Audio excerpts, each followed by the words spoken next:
just sucks for the guys that, might be their last time wearing pinstripes, not getting a chance to have a long run with them and end it in the championship. Especially to the fans all year that have been, showing up, supporting us, even these postseason games. Even when we get down, they stayed right in their seats, cheering us on. So it's just disappointed we let all those guys down. Strap in. The Rip City Drive with Chad Dewing starts now.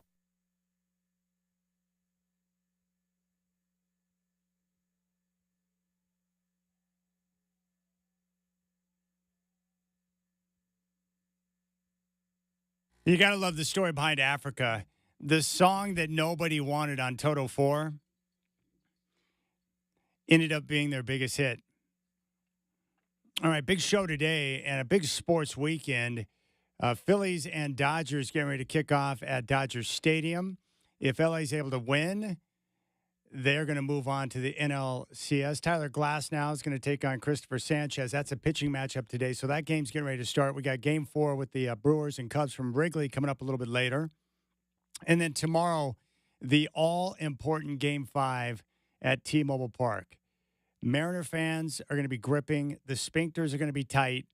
And we have to sit back and watch that pitching matchup with Kirby and Skubal. Now, the good news is, of all teams in baseball, I don't think anyone's had a better season against Skubal than the Mariners.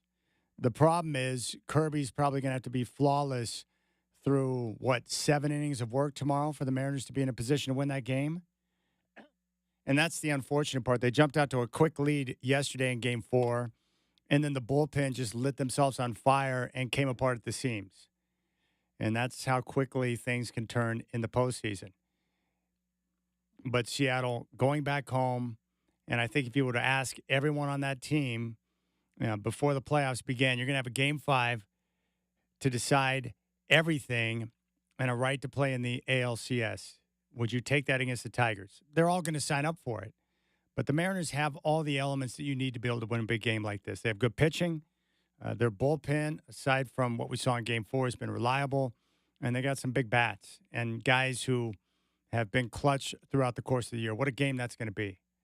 What a game that's going to be. And the Toronto Blue Jays are waiting and wondering who they're going to play after taking care of the Yankees last night. And the Dodgers last night, pitiful performance. They have a chance to sweep the Phillies. They didn't get a good starting outing from Yamamoto. Dave Roberts left Clayton Kershaw out there to die in the 8th inning, probably to save some of the bullpen arms, and we'll see if they can bounce back and get their bats going. And it might be nice if their billion-dollar player Shohei Ohtani decides to show up and start swinging the bat in this series. It's like, come on, Shohei, what are you doing?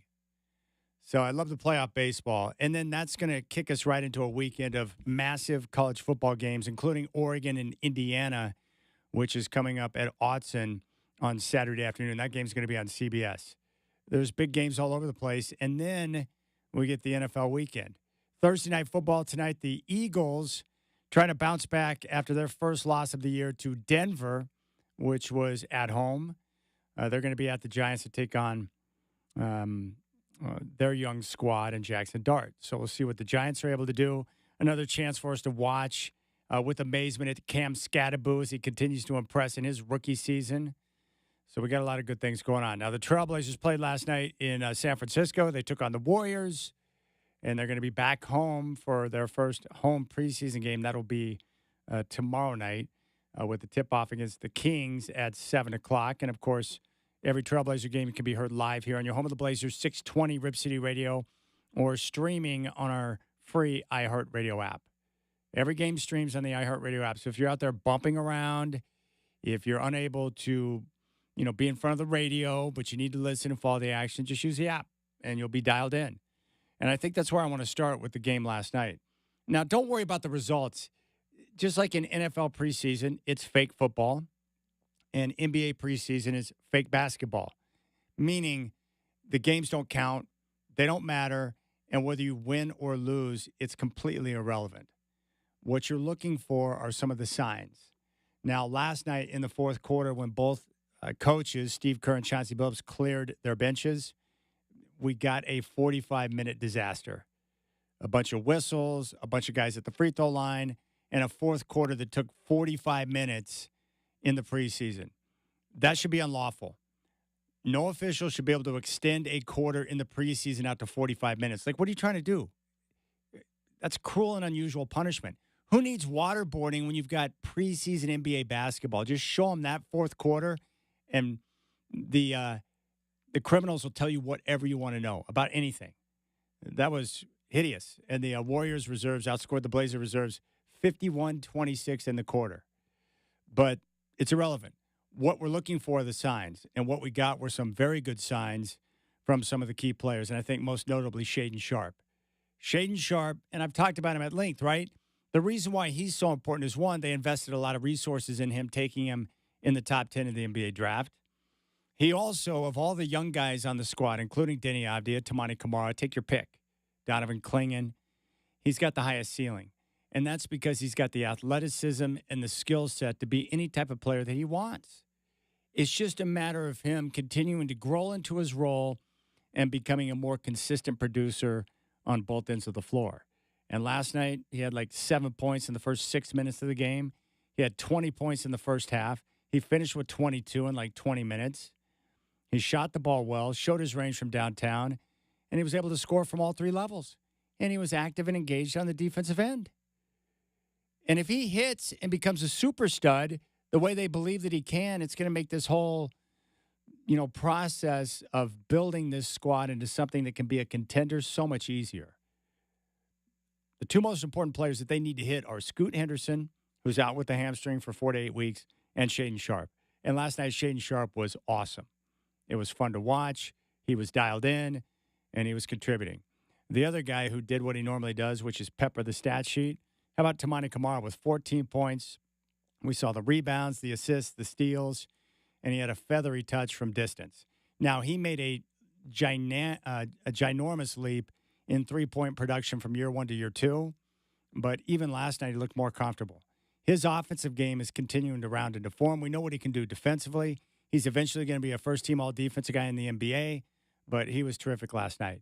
Now, Chauncey Billups said, hey, don't read much into my lineups, the starting lineup, or the way we're going to do things through the preseason. And last night, Denny Avdia did not start. He came off the bench. And Jeremy Grant started. Grant, not a great night, 2 of 11 shooting. Denny Avdia was very productive off the bench. And I think Chauncey's just trying to get a look at different combinations of guys while he's got the time to do that throughout the course of the preseason. The team's versatile. They've got depth. And there's guys out there who can do a variety of different things for coach. So he's getting a chance to get a good look at him. But I thought Avdia was good. A solid performance from Kamara. You can see the conditioning of Donovan Clingan and the way he was able to move around the floor. I think that's a good sign. I was just very impressed with a number of different players that I saw. And the most important thing is when they had their key guys on the floor, they pushed their lead to 16 at the half, and they pushed it up to 21 in the third quarter before they started to play their reserves. So all in all, it's a great night. Exactly what you wanted to see. Who cares about that fourth quarter? The guys who are on the floor in the fourth are not going to be regular contributors throughout the course of the season. In fact, most of them won't even be on the team. Chris Murray was productive as well. And it's a big year for him. It's kind of a prove-it year for Chris Murray. But the key guys, Shaedon Sharpe, Denny Avdia, Tamani Kamara, terrific. And then, oh, by the way, not a surprise, but Drew Holiday looks real comfortable in a Trailblazer uniform, which is exactly what you would expect from a pro like him. He comes in, he understands the game, he's a great leader, he was in the right place, he was defending, he was playing with the ball, without the ball, and just doing everything you expect him to do. He just makes it look too easy. So I walked away very pleased with what I saw, and now we'll get a chance to sit back and see what they look like on the home floor tomorrow night. So if you have any impressions of what you saw in the first game, you can let me know, 503-248-0620. On the program today, I was connected with Steve Forbes, who's probably the best boxer to come out of Portland, Oregon. He's got a great story, and he had a great career, and so we're going to have a chance to talk with him coming up at 3:20. I'm excited about that conversation. And at 4:20, we'll hear from our Trailblazer insider, Sean Highkin, from the Rose Garden Report. We'll get his take on what he saw last night, some of the things that jumped out at him, including Shaedon Sharpe. And then at 5 o'clock, my former producer and good friend, who I've worked with for years in the biz, Eric Ringering, is going to stop by. And then he produced my show and also Brian Noe's show. So Brian Noe's going to jump on board and talk ball at 5:20. So that's pretty much the pathway of today's program. We're going to have a little bit of everything. We got Steve Forbes at 3:20. We have Sean Highkin at 4:20. And then at 5:20, Bino, Fox Sports Radio, and Eric Ringering in studio. So feel free to jump on. Don't forget, tomorrow, game day will start at 5 after Rip City Drive. I'll be broadcasting live from Moda Center as we get ready for the first preseason home game against the Sacramento Kings. And there you have it. That's what we're looking at today. Big college football games coming up this weekend. Thursday night football, Eagles and Giants. And we got the baseball playoffs, which I can't wait till tomorrow. I'm just bummed out that I've got work to do tomorrow. I'll be over at Moda Center because it's one of those nights where I'd love to just sit on the couch and watch the entire Mariner game from start to finish. The intensity level, the passion of Mariner fans, the grip session that's going to go on, it's going to be awesome. And right now, the Phillies and Dodgers scoreless, top of the first at Dodger Stadium. And there are 2 outs, no score. And Glass now on the bump for the Dodgers.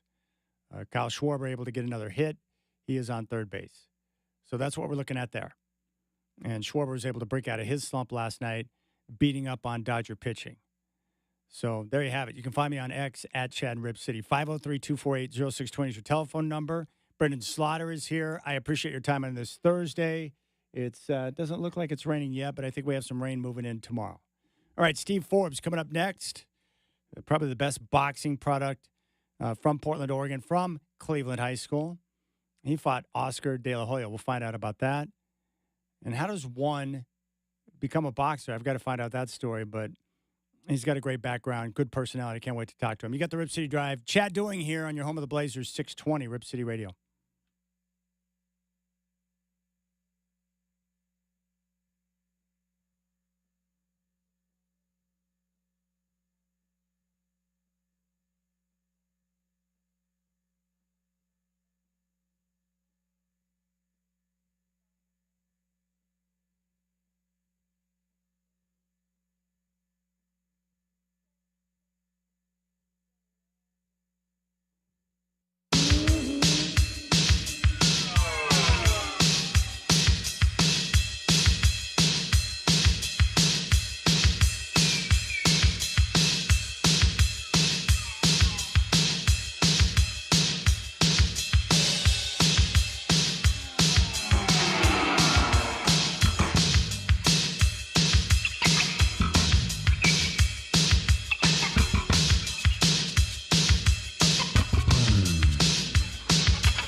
All right, Brian Noe is going to stop by at 5:20, and we'll talk with Sean Highkin, our Trailblazer Insider, coming up at 4:20. Joining us right now is the former IBF Super Featherweight champion. He was born in Portland, and he went to Grant High School. I had said Cleveland, but that was my mistake. In his professional career, he had 36 wins, 11 by knockout. It's my pleasure to welcome Steve Forbes to the Rip City Drive. Steve, good afternoon. Thanks for making time to come on the show. No problem. Thanks for having me, Chad. I appreciate it. There's so many questions to ask. I don't have enough time under the sun because you have a fascinating story, and so I can't wait to get to it. Now, I don't know your age at the time, but I think you were at a shopping mall with your grandmother, and that was when you saw a copy of Ring magazine with Evander Holyfield on the cover. Talk about how that purchase kind of changed your life. Yeah, I was 10 years old. I was, I had been in karate and stuff, and I was at a shopping mall with my grandma, and I saw a magazine, and Evander Holyfield was fighter of the year. And I asked, could I get the magazine? She got it, and then it just so happened to be that there was a boxing right at the Matt Ditchman Community Center where we played at, went swimming at all the time, right down the street from where we lived. And, it started from there. That's so awesome. Now, before you got into boxing, did you used to do some like karate or taekwondo? I did karate, yeah, yep. And how did you do karate. in those? But did you bring kind of a boxer's mentality to the mat? Yeah, I did, but you know what? I got disqualified a couple times for like full contact, and I had to bow down and face the opposite way, and they was like, yeah, it's supposed to it's just touch points, not full on, and I'm thinking, well, we're supposed to defend ourselves. This is a competition, so they said, nah, this might not be for you, like the tournament style stuff. So the boxing was full out, full contact, and I jumped right into that. No, that's okay. The Matt Ditchman Community Center, you and I are about the same age, and when I was younger, the community centers were great because they had all sorts of activities. What different types of things did they have kids were they able to do at the Matt Ditchman Center? They had everything. They had a dance. They had I was a Seat Wars champion. Now, if you don't know what Seat Wars is, I gotta tell people this story. Seat Wars was like they had a big trampoline, and you would be in one corner, one right side of the corner, the other person the other right side of the corner, and you bounce from your feet to your butt, and whichever person bounced twice, they lose. So I would get super high because if somebody bounces or while you're bounced, you're gonna go even higher. So I would go. They used to call me Super Fly because I would go super high, And they had fun stuff like that. Arts and crafts. They had pool. We would play pool, and it was great. Basketball. It was just a lot of fun. We go on field trips and stuff. Yeah, I think that's great. I think water rafting and stuff like that. No, it's good. It's great for the kids. Now, we're talking with Steve Forbes, former IBF champion. Now, I've heard you say before that you knew at a young age you wanted to be a pro boxer. So how did you know that? You know what? I was always a dreamer, and I used to watch fights on TV. I started collecting a library of boxing with one of the coaches there had a library, and he would give me tapes. And I would keep them. I was like, you want this tape? He's like, oh, no, you can have it. So I just started collecting them. And, I would record fights, Friday night fights. And so I was like, yeah, I think this is what I'm going to do. Because I was so excited, And one good thing I loved about even the amateur boxing, pretty much every weekend we would go on trips. We leave Friday night, we come back Sunday night. Or sometimes we leave early Saturday morning, but we stay the night. And I'm like, man, we're 10 years old. We got a hotel room. We got a hot tub in here. We got a hot tub in here. Oh, man, this is the life. We get to go out and eat every day. We'd have, after we weigh in the mornings for our competition. And then we go to breakfast, and we had a nice restaurant. I'm like, oh, this I love this. This is every weekend I get to go somewhere, and get a big trophy or a medal. And then, I have something to tell the kids on Monday at school. But yeah, I just knew that's what I was going to do. That's awesome. I think it really. Yeah, you were a part of something. Oh yeah, yeah. I think like me, I think you enjoyed the Rocky movies. I certainly did. But didn't you grow up a Mike Tyson fan? I did. I was a huge Mike Tyson fan. Huge Tyson, yeah, absolutely. What type of impact did he have on you when you would watch his fights and see the way he went about his business? Because he was just no nonsense, and I knew he had a rough life, and he got picked on and stuff like that, and I was like, this guy probably like a loner, kind of like how I was. I mean, I didn't get picked on or anything like that, but I just kind of felt, I'm a little bit different than everybody else. I like karate and kung fu and all that type of stuff, and I played basketball a little bit, but I was more, I like the one-on-one type of sports, fencing and all that type of stuff. So I was like, I'm a little bit, I really liked Mike Tyson because of his story, and I was like, yeah, he kind of found something that fit him, and that's how I felt about boxing. I'm like, this is something I'm gonna do. Yeah, Which I gotta say. Go ahead, tell me. Go ahead. No, talk to me. What do you got? Oh no, I was gonna say. Okay, so now this is the craziest story right here. When I got into boxing, a few guys in my neighborhood, I got them into boxing too, and we all had our matches on the same show at the same time. Guess who didn't win? I didn't win my very first match. And, I love Tyson. He was undefeated, and everybody won except me. Even though the coaches, everybody thought I won, I went up against the guy that had more experience, and, they gave him the match.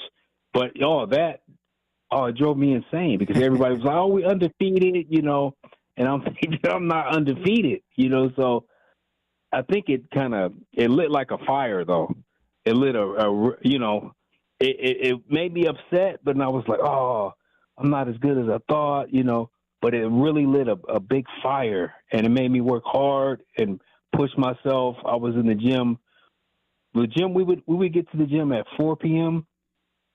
I would get there 4 p.m. and mostly everybody came in around 5, but I would get there at 4 p.m. and then everybody would kind of stop. And except for the pros, they would stay till 8. I would stay till 8. I would stay there the whole time, every single day, because I wanted to get better and better and better. So I think it definitely pushed me. Yeah, I was so. I think it's great because that's one of those moments where, you go out there in your first amateur fight, you get your ass kicked. It could go one of two directions. You could be like, this isn't for me. But instead, you said, hey, I've got to work harder and do more to get to where I want to be. And so you channeled that the right way. Yeah. Oh, yeah, I did. But I was so mad, though. Everybody's undefeated but me, Yeah. But I ended up, I started, making the kids quit, too, in there when I was, as I started going through my career. I was like, okay, I got to get stronger. So, yeah, no, it definitely worked out. Well, we've all had, usually most of us will have like a key mentor throughout the course of our life. I think one of those for you was Clayton Hires. What advice did he give you, Steve, when you were young in the boxing game? Oh, he would just tell me, okay, if you're going to be a fighter, you can't be hanging around with these, some knuckleheads. Because I had some friends that, I think all of us kids did have certain people that, they wasn't really, into the positivity. And he was like, okay, so you're going to have to focus a lot, you're going to have to focus really hard and stay disciplined and, he's hanging out. Because I started, I becoming a teenager. I want to hang out. And he's like, nope, this is where you need to be. So that, even though sometimes I did go hang out a little bit, like I go to, like little school parties and stuff, I still remembered, hey, you know what? I'm not going to hang out after this. After this party, I'm going home. I need to go train tomorrow. So it definitely helped me because he was like, you got an opportunity to do something that not a lot of people do, and you could make it. He told me that, and he was one of the him and a lot of other people, you know, like a lot of the older guys in the gym, the coaches and stuff. They was like, hey man, you have a shot if you know stay focused. Now, some of them just could have been telling me that, but I believed it, and that was the most important thing, that I believed that, you know. And then I would talk to a lot, and you know, Clayton was a pro. He had, you know, fought a lot of guys. He actually has a win over Floyd Mayweather's dad, Floyd Sr. So, you know, so I talked to all the pros, and they encouraged me. But he definitely was a guy that really, really inspired me. Now, before you turned pro, Steve, I think you were sparring with Floyd Mayweather. What was that experience like, and what did you learn about yourself in those sparring matches? And yeah, you're right. It's funny because him and I are 2 days apart. He's 2 days older than I am, and he came from the Olympics, and I happened to be out in Vegas, and I actually met him before that because he fought here in the amateurs. They had the Pan American trials here. We were like 16 years old, and he would come to the gym and he would like talk smack, you know. So, but him and I kind of hit it off, and then we fast forward to, you know, we're sparring. We're 19 at the time, and he was knocking guys out in the gym, and they was like, oh, he needs some sparring. Would you want to go spar with him? And I'm like, yeah. So I go over there, and you know, I didn't really know how I did because they're fast paced, everything. And then afterwards, he was sitting on the ring apron, kind of sitting there. And he's like, he remembered me. He's like, man, I remember you, you know.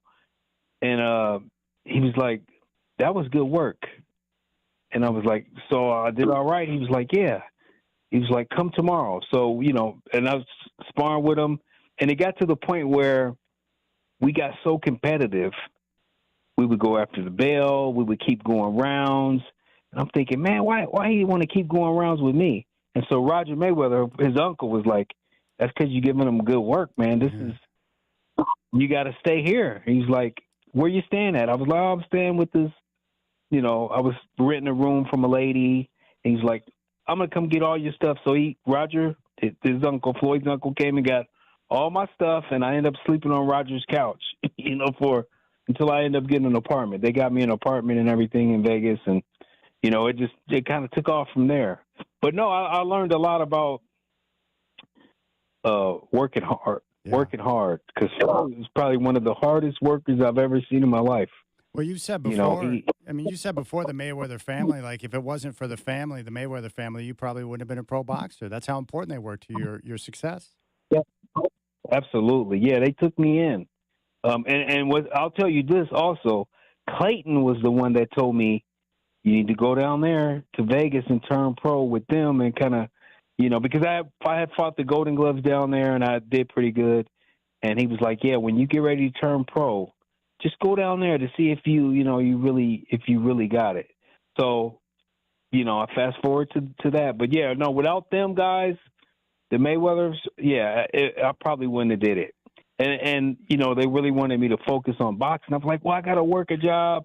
And so what happened is, I ended up with Jeff Mayweather. He would go to training camps with a lot of the pros, a lot of the world champions, and they would pay him to work out with them. And so Roger said, this is how you're going to focus 100% on boxing. We're going to send you to the camp. So I would go with Jeff, and I'm sparring, you know, all these world champions, all these Olympians, and I started getting better. I started becoming where, you know, I get a reputation, and that kind of took off from there. So they was like, oh yeah, this guy, he's gonna end up winning a world championship just from that experience. That's awesome. You know, you turned pro in Reno back in '96. Montel and Tony was on the card, and I was curious, like, were you scared to make your debut on a night with such a big card? And I think Tony might have been your favorite boxer at the time. Yeah. Oh man, you are factual. Yeah, James Toney was my favorite all-time fighter. And it's funny because Montel Griffin, who he trained at one of the same gyms as us. And yeah, I was scared I'll tell you, I was so scared. And I've only said it to a few people, but now I guess everybody, you know, good. Okay, so I'm getting ready for that fight, and normally when you turn pro, you fight early on the card. There's nobody in the auditorium, right? There's there's a few people getting their drinks, everybody's still gambling, and then they start getting, the more than when the main card starts. But just so happened, my fight on that James Toney Montel Griffin card was everybody wanted to see who was the guy that was sparring with Floyd Mayweather and Roger Mayweather's new fighter. So they changed my fight from the beginning of the show till after the main event. Wow. So I had to wait and watch the main event in the locker room, and I'm like, man, this is great. They was like, oh, we got good news. Roger told we got good news. He's like, they all gonna see you tonight, and I was like, what? He said they're all gonna see you tonight. I was like, I thought I was gonna start early. He's like, no. You're gonna fight after the main event. I was like, oh man, I wanted to leave out of the back. They had a security door where you could leave, and I was like, oh man. If I leave, though, I can never show my face again. I was so scared because I was like, man, you think I'm ready? Because the guy I was fighting, he had just signed to Top Rank. He was a Ecuadorian Olympian or something. He was 1-0. I hadn't had any pro fights yet. And then I started having nightmares. Oh, I lost my first amateur fight as a kid. So I'm freaking out. But he was like, once that bell rings, you're going to be just fine. And it worked out great. But everybody got to see me. The crowd stayed around after the James Toney, Montel Griffin fight. So, and they all got to see me and see, Roger's new little protege. That was crazy because it kind of fast tracked my career a bit. After I was an Olympian. Most Olympians, they have a fast career, but no. It kind of happened, kind of quick. That's great. We're talking with Steve Forbes, former IBF super featherweight champion here in the Rip City Drive. Now, Steve, I need to take a commercial break. Do you mind holding on for 5 minutes? And because I still have more questions for you, if that's okay. Oh, yeah, totally fine. Okay, yeah. Great. This is awesome. Steve Forbes is on the Rip City Drive. We'll come back, and we're going to talk about a couple of big fights he had against Brown to get the IBF crown. We'll get his take on it. You got the Rip City Drive. Chad Doing on your home of the Blazers, 620 Rip City Radio.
All right, Steve Forbes, former IBF super featherweight champion, kind enough to hang on. I've got a few more questions for him now.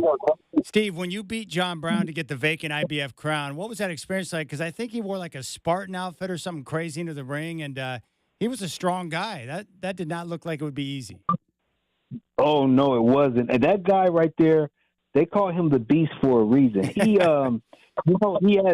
he had fought, and he was like five. I'm not that I'm a 6 foot or anything. I'm 5'7" on a good day, right? Yeah. he's about 5'2", but he's like just a ball of muscle. He had fought guys like Shane. He had fought Shane Mosley. Gave him a horrible fight. I mean, he gave him a tough time. And my buddy and stablemate Diego Corrales, who was actually champion, and he ended up vacating the title so I can get my shot at it. He told me, he says, "Oh, you're going to fight John Brown." And he gave me all, he's like, "Listen, Steve, you and I, we work out together and stuff." He said, "This is going to be the roughest guy." He gave me a heads up. This is going to be the roughest fight you're going to ever have. This guy is going to be all over you. And you know what? I prepared myself pretty good, but yeah, he was a rough guy, rough fighter, tough, strong. His training, the way he trained with like a military. His coach was a military guy, and the coach would blindfold them, hit them with sticks, all type of crazy stuff. There's this thing on his training where he talked about all the stuff he used to do. Yeah, this guy, he was definitely a rough fighter. And he was really strong. I was wondering, strong. When you had a chance to, you got to fight him a second time. I don't know if that was sanctioned or not, but you got a chance to fight him a second time. When you won that fight, did it give you more of a sense of validation because of the way the first fight went? Yeah, it did. Yeah, because I fought. The crazy part is the first fight. The title's vacant. People thought he was going to win because he had more experience. I was a new kid on the block. Nobody really knew me, inside the world, except for, Vegas and Oregon and, Washington, Northwest, and then Vegas. So when I won that title, they thought it was a fluke because I was behind in that fight. And then I, hit him with a shot, perforated his eardrum. They stopped the fight. I'm the winner. And so we had an immediate rematch. And I was a little nervous about the rematch. I was like, okay, I have to fight him totally different, though. I can't brawl with him, so I had to use my boxing skills. And after the second time we fought, I felt like, okay, yeah, I'm a world champion now. Because they say you don't really feel like a world champion until you defend it. You kind of win it, but then you have to defend it. So once I beat him the second time, I said, okay, I feel legit, because they had a magazine that came out after I fought him the first time. It says the junior lightweight division. It went through all the champions. Then it had me, Steve Forbes, overrated, But then the next year came out, after I beat him, Steve Forbes, underrated. Yeah. I was like, I can't make anybody happy, which, I'd rather be underrated than overrated. So, I mean, no, that second fight definitely, I think, showed that I could switch my game up, and I think that's what a champion can do. They can kind of switch it up and make adjustments, and yeah, that made me feel more legit. I thought it was pretty cool, Steve, that you fought Oscar De La Hoya, and I think you worked with, you trained with Jeff Mayweather for that fight. But what was that experience like, preparing for that fight and going up against someone as good as De La Hoya? Yeah, that was crazy. And the funny part is, I had trained with all the Mayweathers. Floyd Mayweather Sr. trained Oscar for that fight. And I was going to train with Jeff and Roger as a team, but Floyd Jr. was training with, Roger, and him and his dad was kind of beefing. And so, Roger's like, just use Jeff. And so me and Jeff was like, all right. And Jeff, I'll tell you this, I think I really needed Jeff, especially for that fight, because, you got a legendary guy like Oscar De La Hoya, multiple time champion, pay-per-view star. And that is a stressful situation. But Jeff Mayweather made the training camp probably the most relaxed training camp and most comical, funny. I mean, playing jokes on me. We're messing around, not take. I mean, we're taking it serious, but he wanted to, have me not in a high stress atmosphere. So that was probably the best thing for me because it was so relaxed. We were so calm, and he kept reminding me, man, you do this every day. You've been in here with some of the best guys in the world, even if it wasn't on TV. You've trained with some of the best. You sparred the best, and so it definitely helped my confidence going into the De La Hoya fight. That's awesome. Final question for you. You boxed till you're about 38, but now, like, what's next? What passions are you following now? What's going on with you? You know what? I still like the promoting. I promoting boxing shows, even though I haven't done none we haven't done anything since the pandemic. Yeah. Started to shut down and all that stuff. But you know what? I like broadcasting, doing behind the mic, talking boxing. I actually did something. I don't know if that was earlier this year. It might have been late last year. They had a show in Salem, and it was supposed to be televised. And I did some behind the mic stuff, which was fun. So I'm looking to get back into doing some of that and possibly getting back into the promoting again. Well, you should. You've got the personality and the voice for it, Steve. You're a natural. I appreciate that. Well, Steve, we got to do this again. There's so many more questions to ask. I appreciate your time today, but let's plan on another time we're going to come in because I love your story and everything you're about. But most importantly, you represent Rip City, which is awesome. Absolutely. Hey, this is the best. This is the most underrated place in the world, and we got a lot of fire here, in this little place. Now, what streets? Which part of town? When you were younger, which part of Portland did you live in? I live northeast. I live right off of Williams Ave and Monroe. Oh, Williams Ave and Monroe. I know exactly where it's at. That's cool. Right over there. There used to be that Cleo's nightclub. Yep. Yep. Everybody in my family went to that nightclub. I tell you that. Yeah. Well, Steve, I appreciate the time. Let's make sure we do this again, and I wish you the best, my friend. Thank you. I would love to. Thank you. You got it. There you go. Steve Forbes, Portland's finest, former super featherweight IBF champion, getting a chance to talk some boxing. And, man, he had a great career. 50 bouts, 36 wins, 11 by knockout. He's a special guy. And it's cool to catch up with him. Big thanks to my buddy Mike Maloney, who encountered Forbes and is like, hey, have you met Steve Forbes? I'm like, no. So he connected us. So I appreciate that, Maloney. All right, Rip City Drive. We're going to have Sean Highkin, our Trailblazer Insider, coming up at 4:20. We'll get his insight on some of the things we saw last night down in San Francisco, including Shaden Sharp's impressive debut, young Hanson's struggles. And it makes sense. I mean, just a reminder to all of you Blazer fans out there. I know there's a lot of excitement and hype around young Hanson because, he's so big over in China and he's got the size and, he turned some heads down there at Summer League.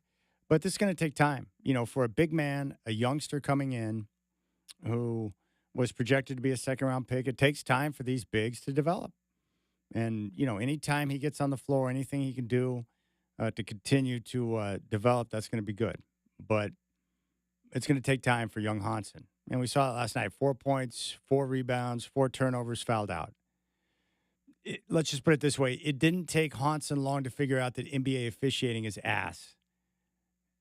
And it's really hard for young bigs to figure out, how the game is called. All right, we'll keep things rolling. Rip City Drive, I appreciate your time. Bino, Fox Sports Radio, going to join at 5:20 to talk some ball.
All right, we start with Major League Baseball, NLDS in Los Angeles. Right now, top of the fourth at Dodger Stadium. Phillies and Dodgers are scoreless. LA leads the series 2-1. If they win, they'll move on to the NLCS. At 6:08 on TBS, Cubs look to force a Game 5 back in Milwaukee when they meet the Brewers. Peralta and Boyd, your pitching matchup. The Brewers, a short road favorite in Game 4. It's going to be a big night in Seattle tomorrow. Tigers and Mariners Game 5 from T-Mobile Park. The mover, the winner will move on to face Toronto in the ALCS. It's going to be Kirby against Skubal. You can watch the game on Fox at 5:08. Thursday Night Football on Prime. Eagles at the Giants. Philly favored by 7.5. The Blazers are back home for preseason game number 2 tomorrow as they take on the Sacramento Kings. Tip-off at 7. Chris Burkhardt will have game day starting at 5 o'clock. And don't forget, each and every Trailblazer game streams live on our free iHeartRadio app.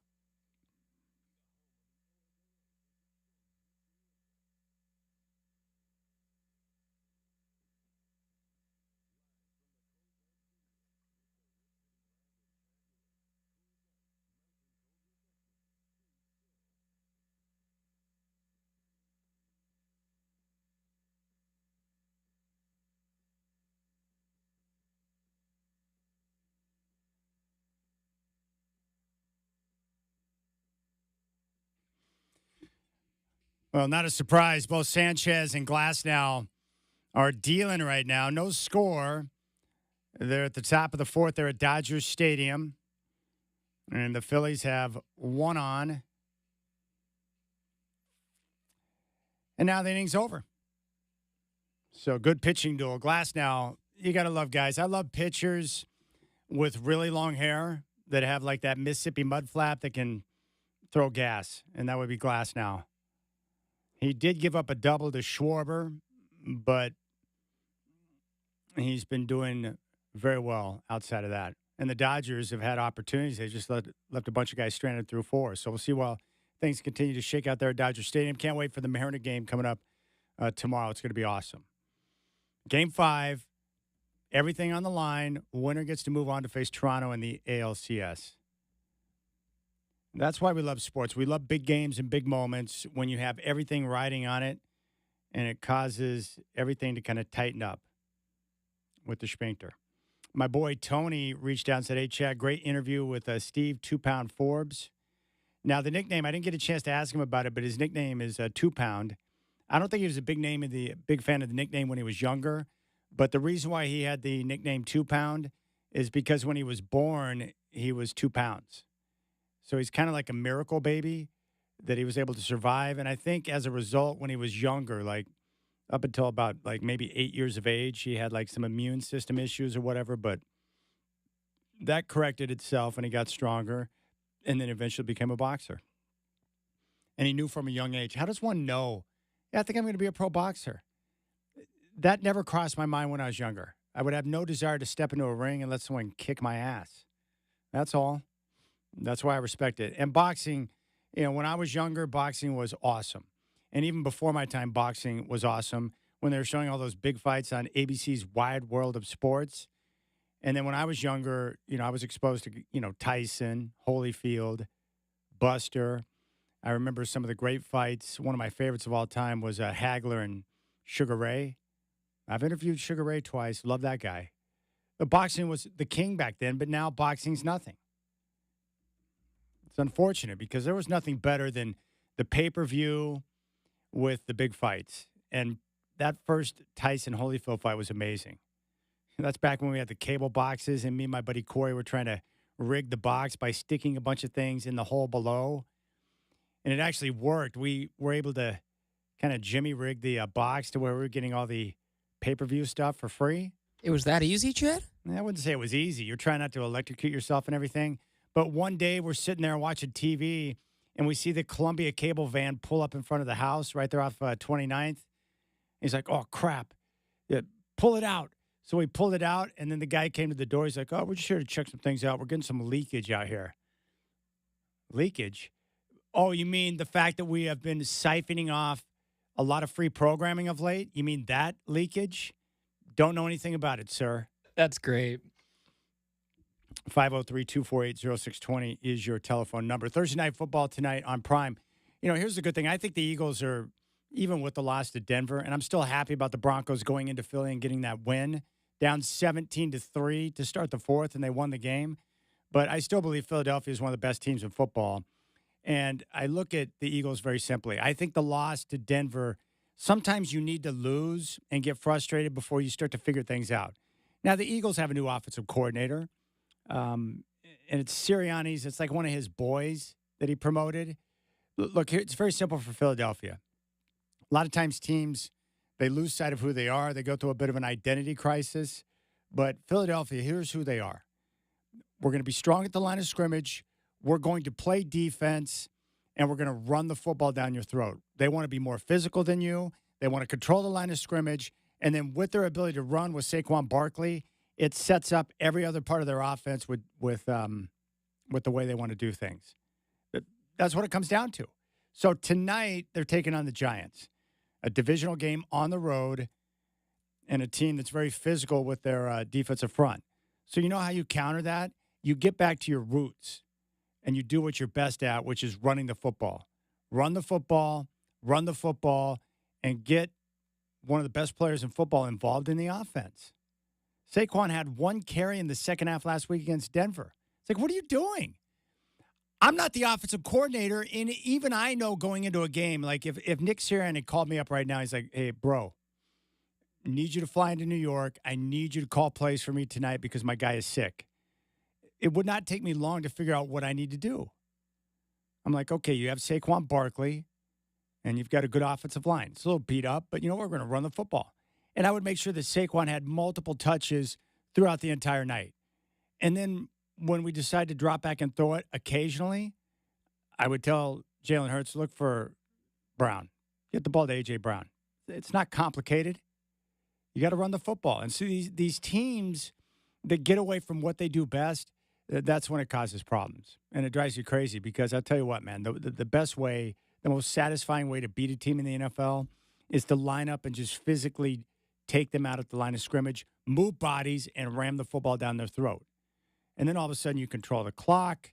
You put Jalen Hurts in a position where he's more impactful, and it makes the game easier.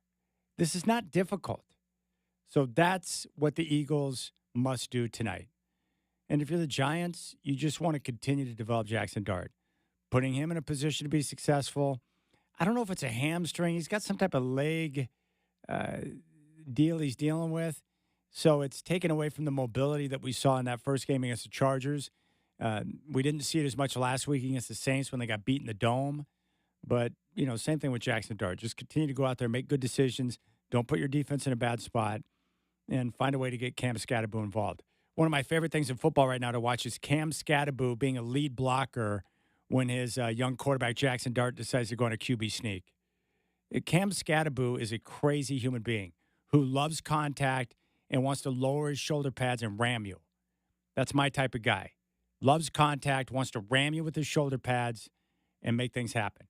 And that type of youthful energy has an impact on the team. Big fan of Cam Skattebo and love what he's brought to the Giants.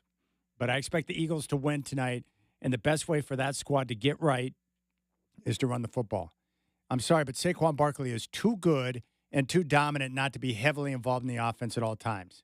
And I know that A.J. Brown might be upset that he's not getting the touches. But I'm telling you, if Saquon gets off, it's going to open up the offense for everyone, not just Jalen Hurts, but it's going to create more space and opportunity for Brown. And so I'm a big believer in Philadelphia. That's just the way I see that. Now, the problem is we're starting to see around the NFL where certain, injuries are starting to mount.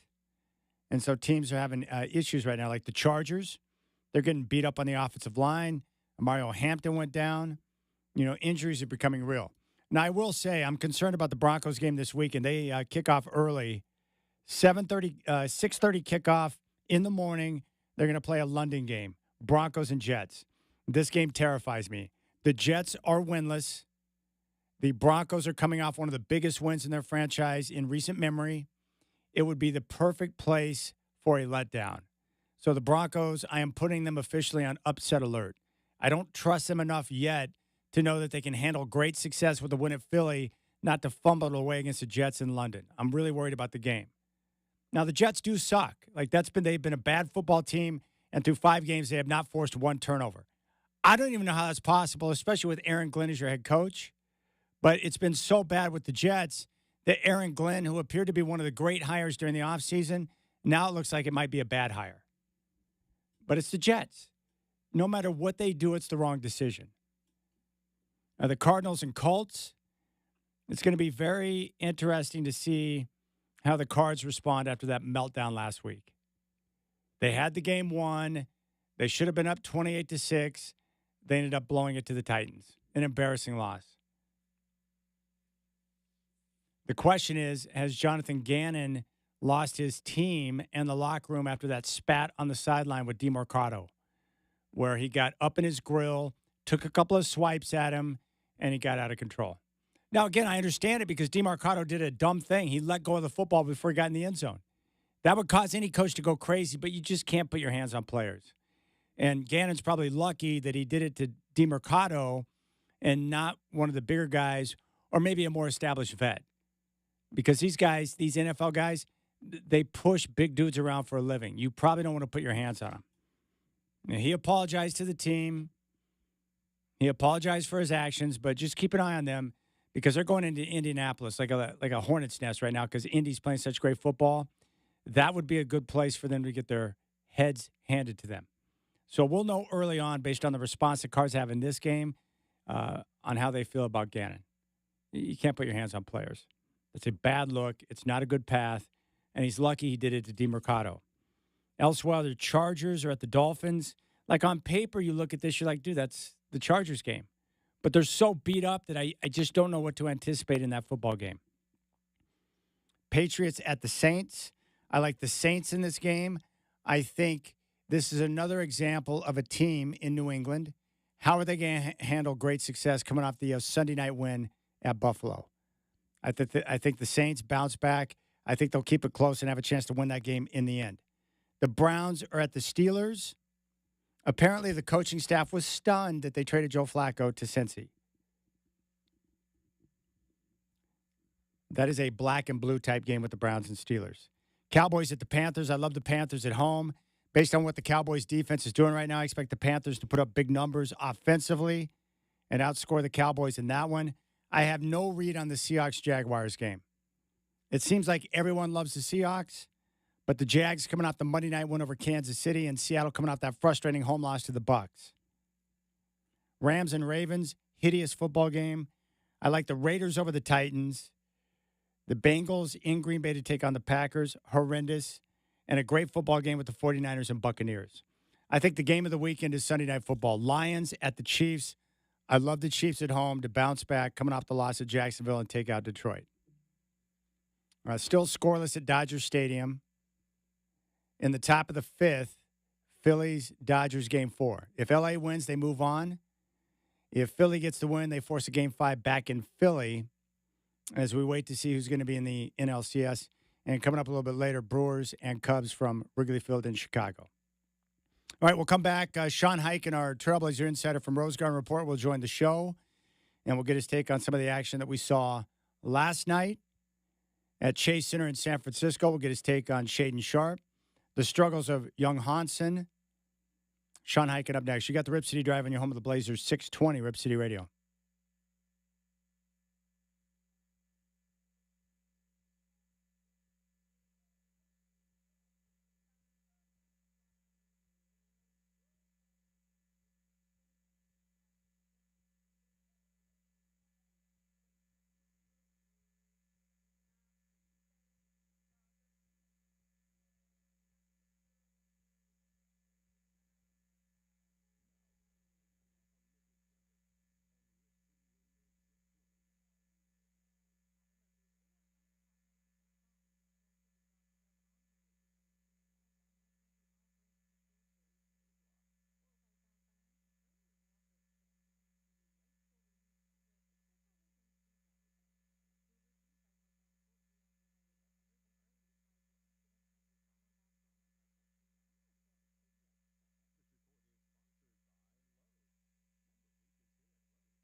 All right, Rip City Drive.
All right, Rip City Drive. Very happy to welcome into the show our Trailblazer insider from Rose Garden Report, Sean Highkin. And the Blazers coming off their first preseason game of the year against Golden State last night at Chase Center. And Sean, how about Shaedon Sharpe? 20 points in the first half. He finished with 22 and, showed a lot of the aggressiveness and the development that all the guys had talked about before we saw the first preseason game. Yeah, I would say this was, very validating of a lot of the hype that we've been hearing about how good of a training camp he's been having. And, for most of us, we haven't actually gotten to watch any of practice. So we've just kind of had to take everybody's word for it when they told us how good he looks. And so, if he wanted to come out and, prove that wasn't just kind of training camp talk and just training camp, cliches, what he did last night, I think, was a pretty good way to start that off. But yeah, no, he looked very, very good last night. He was aggressive. He was getting to his spots. He knocking down open threes, but he was also getting to the rim. He was hitting floaters. He was locked in defensively. I would say it's pretty hard to ask for more than what they got from Shaedon in the 22 minutes that he played. All right, Sean, we saw Shaedon Sharpe get the start, but Denny Avdia came off the bench. Jeremy Grant was in the starting lineup. What's your take on what Chauncey Billups said, not to make too much out of the lineups and the different combinations that we're going to see throughout the course of the preseason? Well, they have 4 preseason games to play with, and he just kind of wants to see what different combinations of guys look like with playing with each other. Like, I would imagine that tomorrow against Sacramento, Denny Avdia probably will be in the starting lineup. And then I don't know who would not be in the starting lineup, but somebody won't be. And so I would just imagine that at some point in the, over the next 3 games, like whatever combinations of stuff people want to see, like you're going to see all of it. Because, these preseason games, that's kind of what they're for, is experimenting with stuff. So I would definitely not read too much into anything. Well, aside from Shaden Sharp, I thought Tamani Kamara was nice. We saw the touch from downtown. We saw the rebounds, the assists, the steals. Like, he did a little bit of everything in about 20 minutes of action. What was your takeaway from what you saw with 2? Well, we already knew what he was defensively, and I would say that, how smoothly he was shooting the 3, I think if that's something that really, translates over into the season, then maybe his ceiling is even higher than people thought. I would agree that those 2 guys, Shaden and Tumani, are the 2 that really stood out in a positive way from last night. Yeah, there's no question about it. We're talking with Sean Highkin, our Trailblazer insider from Rose Garden Report. The other big story going in, of course, was Young Hansen from China making his NBA debut. 4 points, 4 rebounds, 4 turnovers, and he fouled out in that fourth quarter. Not a surprise, right? It's always a struggle for rookies initially, but especially when you play the center position. And we saw him struggling last night with defensive position and really trying to get a feel for how the officials were going to call the game. Yeah, it was a rough night for him. There's no real getting around it. But, besides just, it being his first NBA game, so I'm sure he was nervous, and he even admitted to us after the game that he was nervous. But also, like, a guy who's been in the NBA forever, like Al Horford, and just knows how to, is just a guy that knows how to do the right things and make the right plays on both ends of the floor. That's a brutal matchup for a 20-year-old, coming into his first, I guess, semi-real NBA game.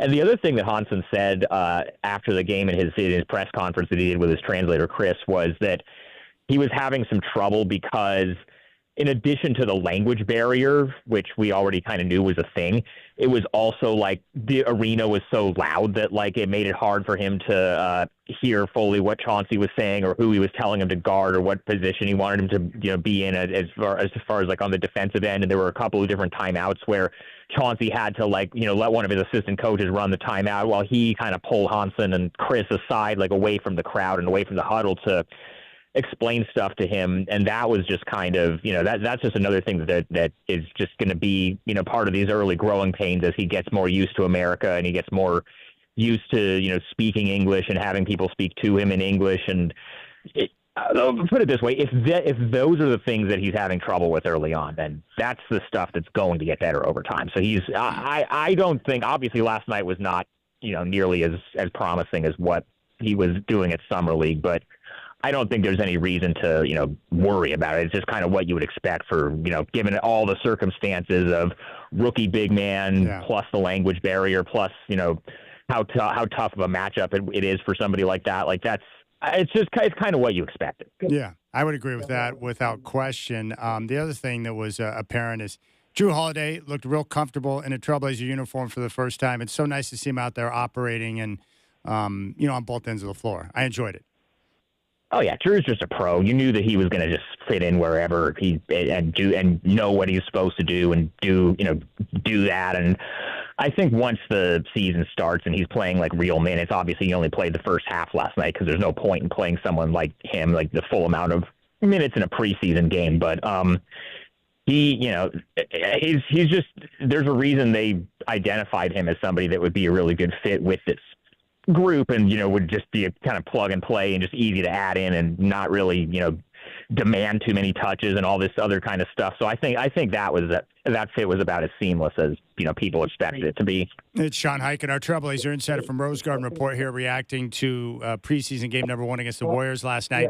The other big story going in was this new offense under the direction of Tiago Splitter. And I got to be honest with you, man, it looked pretty good. And I like some of the opportunities it created for guys like Blake Wesley in the open floor to be able to get out there and attack. What'd you see? There were some good things in there. It's still very much a work in progress, though. They're still putting a lot of that stuff in. There was definitely some still of the, guys standing around that, they talked about wanting to get away from, but that was something that was always going to kind of take time. There's definitely some changes that you saw that I think were pretty encouraging. Yeah, there's no question about it. We're talking with Sean Highkin, who is our on his way back from the Bay Area as we had a chance to watch the Blazers take on the Warriors. Any other things that jumped out at you throughout the course of the night in game number one, Sean? I'm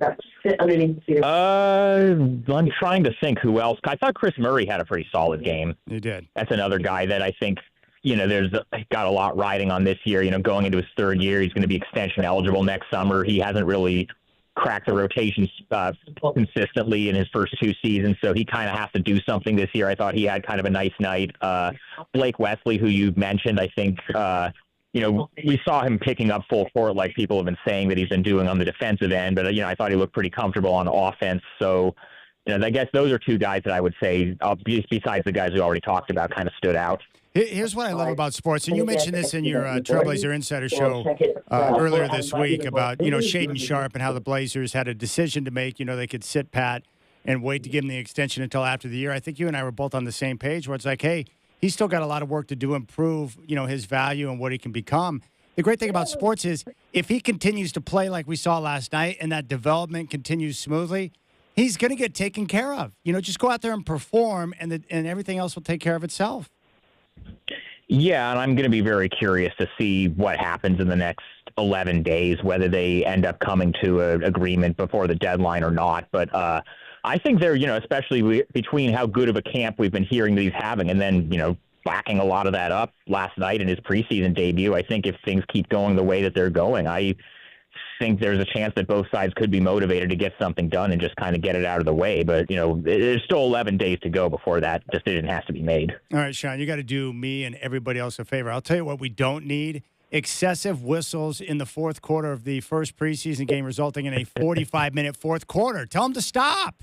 It's killing me. 45 minutes. There was video reviews. It was awesome. I don't need that in my life, Sean. I don't. No one needs it. And then it almost went into overtime. Yeah, I feel like there should be a rule that you can't have an overtime preseason game. That's something I think that maybe in the next CBA or like the competition committee should talk about that or something like that. I don't know. Well, Sean, I appreciate the time, buddy. Safe travels back. You and I will catch up soon as the Blazers continue to plow through the preseason. Thank you. Yes, sir. And they should have, though. They should have put a parental advisory on that fourth quarter last night. But that's preseason basketball at its finest. That's what happens. It's crazy. All right, Phillies and Dodgers still scoreless right now in the fifth. Both teams are pitching well and playing good defense. And Trey Turner just had a sweet diving grab on what might have been an RBI. But that's what these teams do. Highly contested. Playoff baseball is just a different game than the regular season, like most sports, but this is insane. And Sanchez pitching his tail off right now, as is Glasnow. And the Dodgers trying to get it done at home and move on to the NLCS. And Philly trying to force a Game 5 back in Philly after dropping the first two games at home. So we'll see. Who's it going to be? Is it going to be one of the unheralded guys like Andy Pajes? Will Shohei Ohtani decide to finally show up? I don't think I'm asking for too much when you pay a guy $1 billion to maybe show up and get a hit or something. And there we are, end of 5 in L.A. at Dodger Stadium, scoreless between the Phils and the Dodgers. Cubs, Brewers coming up a little bit later. Big thanks to Sean Highkin. The other thing, too, he's sitting at the gate waiting to get on his plane. I hate that when the person at the gate agent, comes out with that little CB radio and starts talking into it. Right when I'm trying to ask a question. So I've got like multiple voices in my head, in addition to what other voices are in my head. It's too much. It was all I could do to keep my train of thought and focus on what I was doing with Sean. Can you please close your pie hole? The gate agent, the dreaded gate agent with the little CB radio they got. All right, 503-248-0620. Brian Bino, Fox Sports Radio. We got a lot of ball to talk about with him. We're going to take on Eagles, Giants coming up tonight. I love the Lions and Chiefs this weekend. With the Lions, I got to give them props, man. After that opening weekend loss to Green Bay, they have just steamrolled their competition. And they've been great on both sides of the ball.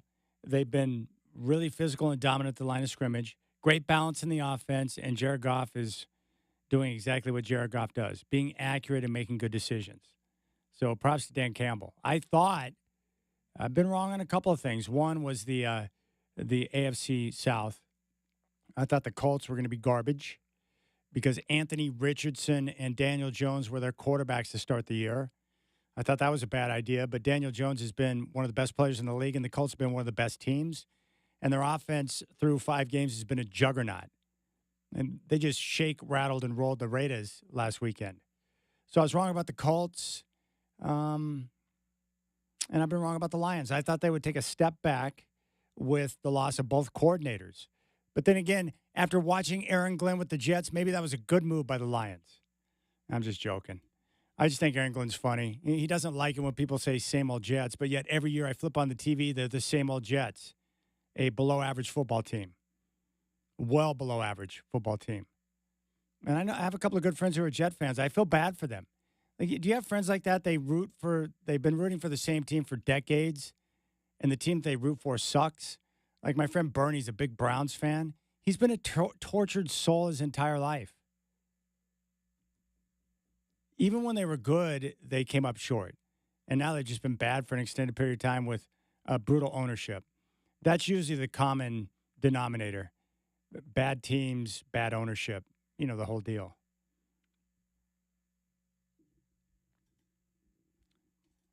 So we'll see. But I think the Lions have done a heck of a job. I think the Chiefs, they're not totally back yet, but they're moving in the right direction. That was a rough loss with a lot of special teams errors and the pick six thrown by Mahomes in that game at Jacksonville on Monday night. But the Chiefs are getting healthier. We're seeing better play from their offensive line. And now they've just got to find a way to get more run balance in the offense so that it's not always on Mahomes. And I like Pacheco. He's an undersized running back who's real physical. Like, I like his whole energy and what he brings to the field. But they've got to do a better job of running the football. And then on top of that, I think what they've got to do is they've got to clean up the special teams. Buckner's had a rough start to the year. They made a couple of critical errors in that game on Monday night. So tighten it up, and then Rashee Rice is going to be back soon. So the Chiefs are going to be a factor. With Andy Reid and Patrick Mahomes, how can they not be, right? They're going to be okay. And Steve Spagnuolo, what I would expect to see on Sunday night against the Lions, you'll see Steve Spagnuolo at his best, where he's, really looking to attack, and you don't know where the pressure is going to come from. I could see his defense having a big night against Jared Goff. Now, the one area that Kansas City's got to be concerned about in that game is Detroit's ability to run the football. The weakness in the Chiefs' defense thus far has been stopping the run, and the Lions have no problem lining up looking to ram the football down your throat. And again, that's what's nice about having a coach with convictions and a personality, and that team has an identity. It's like, hey, this is who we are. We're going to be aggressive. We're probably going to go for it on fourth down more than we should. We're going to run the football, and we're going to trust Jared Goff to make good decisions from the pocket. But we're always going to be aggressive. And I respect Dan Campbell for that. Now, with the Ducks and Hoosiers coming up on Saturday, I've had time to think about the game. I like the Ducks in the game. I'm not sure I would lay the 7.5, but I just don't think Indiana will have enough firepower to be able to keep up in this game. That'd be my guess. And the Ducks now, I think, are better equipped to deal with physical teams more so than at any other time I remember watching them because of what they've done and the way that Dan Lanning's continued to construct the line of scrimmage, both offense and defense. But I really like what I've seen from the Ducks secondary, their defensive front, the linebacker play. It's been really good. And I give credit to Coach Cignetti. He's kind of an arrogant guy, but his team has played well. They were great last year. They're playing good football this year. I mean, they destroyed Illinois big time. And then followed that up with a tough road win at Iowa. So don't underestimate the Hoosiers. Just because we know them as a basketball school and we're not used to them being a football power, like they're going to be physical. And I guess the big question for Indiana is, will they be better prepared to deal with the pressure of a big road spot after what we saw last year against Ohio State? They haven't been in these type of spots before. They're not accustomed to these type of games. Oregon plays in big games every year. And the one thing I've seen that's been consistent has been the improvement of Dan Lanning, just his overall improvement in decision-making. We're seeing him, really grow on the job because when he took over, he had no experience, but he's gotten better. And the one thing I love about last year's team, and we're seeing it so far this year, is just the continued improvement because the staff continues to coach the guys up. So you see them tighten things up on the offensive line, the details, and it helps too when you're getting great quarterback play from Dante Moore. So there's a lot of things to celebrate, I think, if you're a Duck fan right now. And like I said before, there's no doubt in my mind that with the Ducks right now, based on what I've seen from other teams in the country, whether it be Miami or Ole Miss or Oklahoma, there's not a team in the nation right now that I look at and think, well, the Ducks can't really compete with them. In every other year, I've been able to look around and say, I don't know if they can win that game, but not this year. Now, we'll see how things change over the course of time. The one thing that does happen is, keep an eye on the teams that get hot at the right time. Last year was Ohio State. They dropped the finale to Michigan, but caught fire in the postseason. It's all about trying to put it together where you're playing your best football at the right time. And so we'll see if Dan Lanning's able to kind of push all the right buttons to make that happen. And they still have some good tests coming up, which will be good for the squad. And we'll see how things shake out. But really like what I'm seeing from Dante Moore. The poise, and then, the offense being on schedule, and then Dante Moore not forcing the issue, but delivering the football on time and on target. Just doing all the little things you want your quarterback to do, which is great. All right, we'll keep things rolling. Brian O, Fox Sports Radio, going to join at 5:20. My former producer and good friend Eric Ringering is going to be in studio. And he and know each other really well, so we'll have a good little roundtable ball discussion at 5:20. And then tomorrow night, 7 o'clock tip from Moda, Kings Trailblazers. Tip off at 7 here on 620 Rip City Radio. Chris Burkhart will have game day starting at 5 on your home of the Blazers, 620 Rip City Radio, and streaming on our free iHeartRadio app.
Yeah, I'm not sure what's going on, but Shohei Ohtani suddenly looks like Michael Conforto at the plate. And that's a problem. Still scoreless at Dodger Stadium, bottom of the sixth.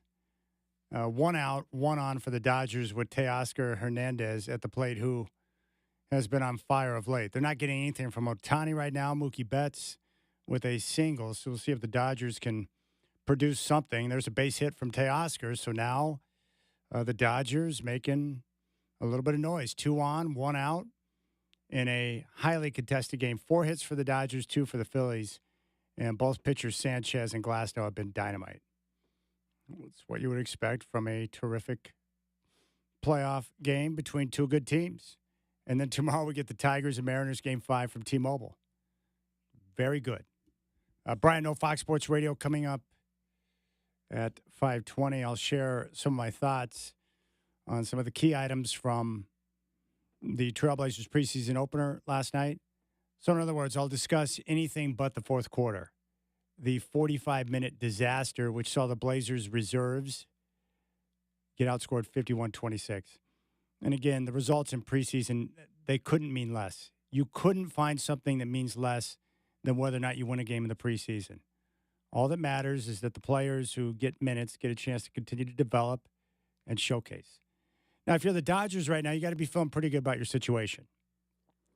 You got 2 on, 1 out. You're in the sixth, and Freddie Freeman is coming up to the plate. I still can't believe that the Braves let Freeman go. How do you let that guy go? He's like the perfect baseball player and perfect for your clubhouse and your franchise. But you don't want to re-sign him? What a bunch of buffoons. Freddie Freeman is a keeper. So we'll see here. High leverage situation between Sanchez and Freeman. And Freeman, one of the best guys at the plate. Clutch. He's got a good eye. He's patient. He's big time. And Mariners, Tigers tomorrow. Who do you like in that game? You know, normally, and the Mariners are slight underdogs in this one with Skubal on the bump for the Tigers. But the Mariners have had great success against Skubal throughout the course of this season, including game 2 that the Mariners it was a must-have, and they got it. And there's Freeman with a little dribbler up the middle that results in 1 out. So runners on the corners, and the Dodgers now with 2 outs needing a clutch hit to bring home a run. So we'll see if they can get it done. All right, 503-248-0620 is your telephone number. Blazers host the Kings tomorrow night, and looking forward to that as well. You know, just nice to see some of the guys back. You know, the one thing this game this weekend in the NFL that's interesting, Bucks hosting the 49ers. We don't know yet the clarity on the quarterback situation. It looks like Mac Jones will probably go for the 49ers, coming off that big win last Thursday against the Rams. But Baker Mayfield, I think a lot of people like Baker Mayfield because he is himself, right? He's real. He's not fake. He carries himself with a certain level of cockiness and confidence.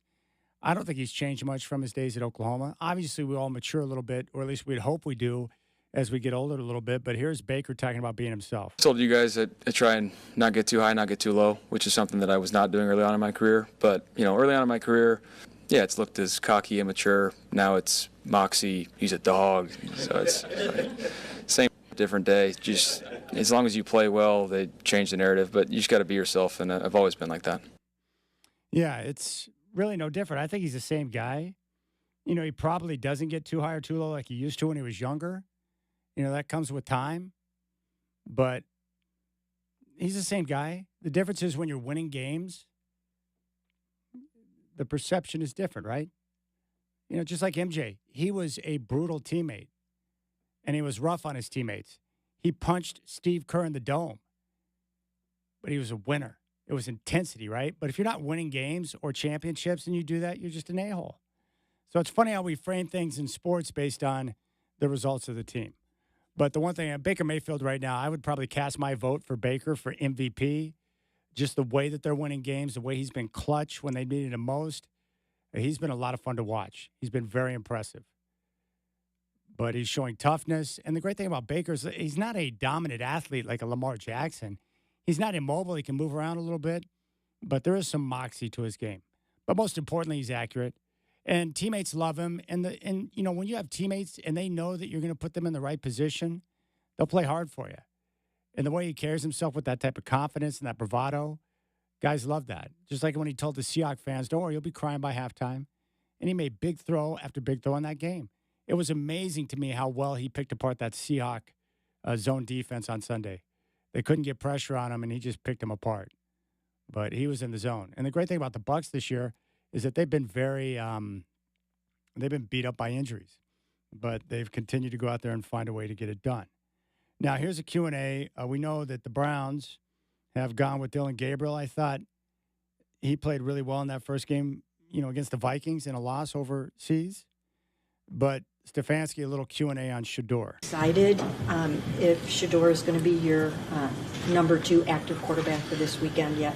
Well, first I'd tell you is the Joe trade took us by surprise. That was not something that we saw coming. They called us, and happened very fast and happened not too long ago. So still working through all roster type of things.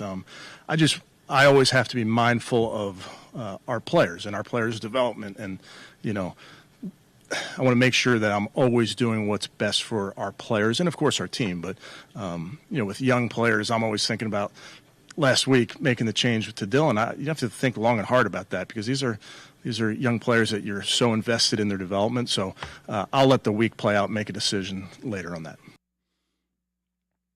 There you go. So here's the bottom line for the Browns. They traded Joe Flacco. He's now with the Bengals.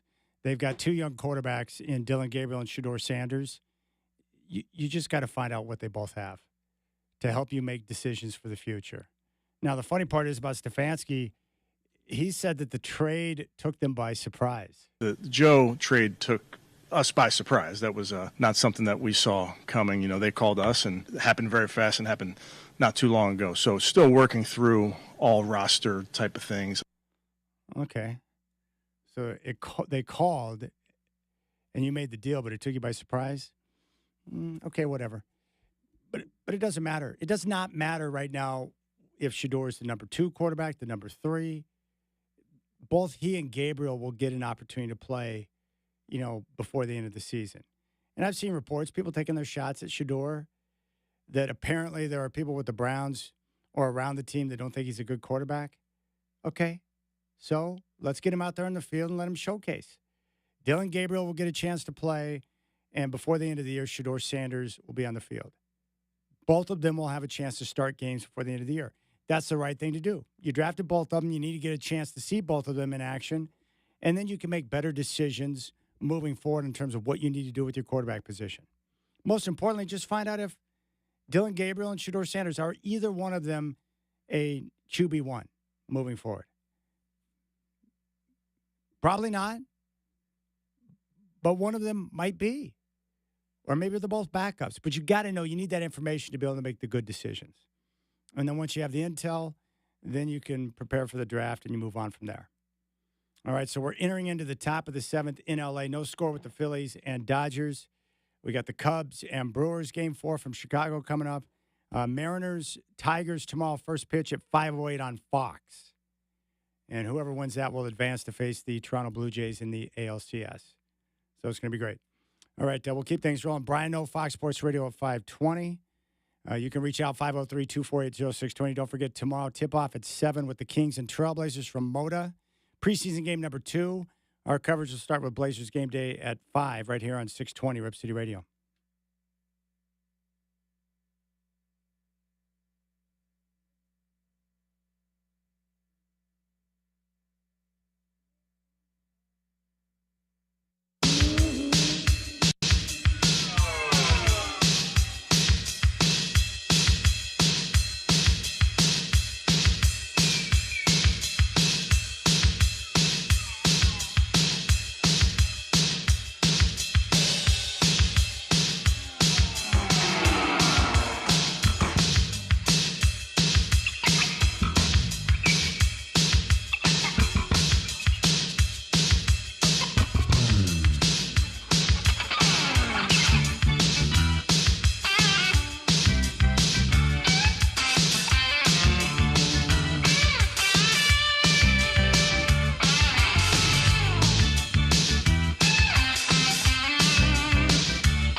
All right, it's now 5 o'clock. Chad here. Game 4, Dodgers and Phillies NLDS from Dodger Stadium. Philadelphia is just taking a 1-0 lead, top of the 7th in L.A. The Cubs and Brewers coming up a little bit later from Wrigley Field at 6:08 as the Cubs look to force a Game 5 back in Milwaukee. Peralta and Boyd, your pitching matchup. And the Brewers a short road favorite in game number 4. Tomorrow night in Seattle, Tigers and Mariners Game 5 from T-Mobile Park. The winner moves on to the ALCS. Kirby against Skubal. That first pitch at 5:08. The game can be seen on Fox. Thursday Night Football coming up in a few minutes on Prime. Eagles at the Giants. Philly a 7.5-point favorite. The Blazers back home after a trip to Chase Center down in San Francisco. They'll meet the Sacramento Kings at Motor tomorrow night. Tip-off at 7. Chris Burkhardt will have game day at 5. Coming up at 5:20, Brian Noe going to join Eric and I and talk ball.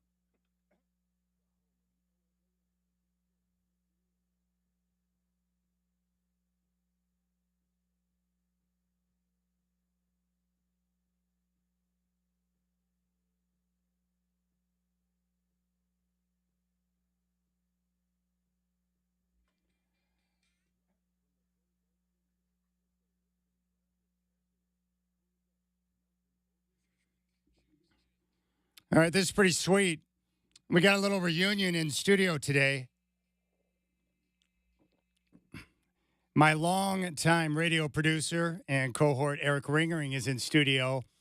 He also produced the Brian Noe Show, and so I've got Noe coming on at 5:20. What's going on, brother? How's it going, Chaz Dong? It's been a love long time since I've seen you. It's so good to see you. I mean, when you walked in, you're like, well, it's hot in here. Not a lot has changed. The only thing that has changed is they probably made it more hot with all of these lights pointed right at you, but the temperature is still very, very high. Well, I guess I could turn off those spotlights that you have shining right into your face right now. I'm sorry about that, but it's good to see you. Playoff baseball is awesome. Mariners and Tigers coming up from Seattle tomorrow, and I'm really loving this college football with the playoff expansion. You know, we didn't know exactly what would happen with the regular season games, but last year it turned out to help because more games, more fan bases, more teams with interest and access to the playoffs. And we're seeing that again this year. And think of it, who would have thought that Oregon and Indiana would be such a big game midway through the season, yet here we are. Not me. I still don't know if it should be because Indiana, for the entirety of their coach being their coach, has been kind of fraudulent. He's good at beating up on very, very mediocre to bad teams. Yeah. Not saying not saying he's not a good coach. I'm just saying the 11th best team in the country, I would doubt that, seriously. Now, give people a little bit of your background. So you graduated from Oregon, but how many years did you work in the football department when you were down there? In the football department, we'll say 3, probably closer to 2.5, but 3 recruiting cycles, which is really what you consider it when you work for the recruiting department. And that was in during the Chip Kelly era. What was that experience like being around Chip during his heyday as he was really getting things going there with the Ducks? It was a lot of ups and downs. My very first week, or maybe it was my second week, was the Boise State debacle. So that's was my bringing into this moment when LeGarrette Blount punched the dude, Byron Hout. And, you know, there's a lot of emotions around a football team a lot of times, but when your head coach is kind of on the edge of tears, very first game of his career, you don't know what you're signing up for the rest of it. But luckily for a lot of Oregon fans, that was just the initial point of it, and it got a lot better after that. Yeah, what's amazing is when you look back and you see the recovery from Chip Kelly and his crew after that incident in Boise, they really got things rolling and never looked back. Yeah, I remember the Cal game. It was like game 4 or something like that. They were huge underdogs, and they beat the crap out of Cal. And that was one of the things in recruiting with the points that I would always bring home is it was one of the loudest, or at times the loudest stadium in college football. It goes back and forth, just kind of like Seattle and Arrowhead Stadium. I think they go back and forth. But they said it was the game where Oregon beat USC on Halloween later that year, I think. To me, nothing really resonated the way they beat Cal. Like, I had ringing in my ears for probably close to a week. It was just so loud at that time.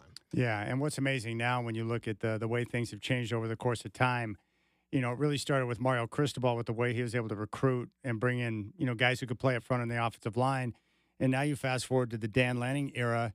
Offensive line play has been great. They got two terrific tackles from the portal in Harkey and World.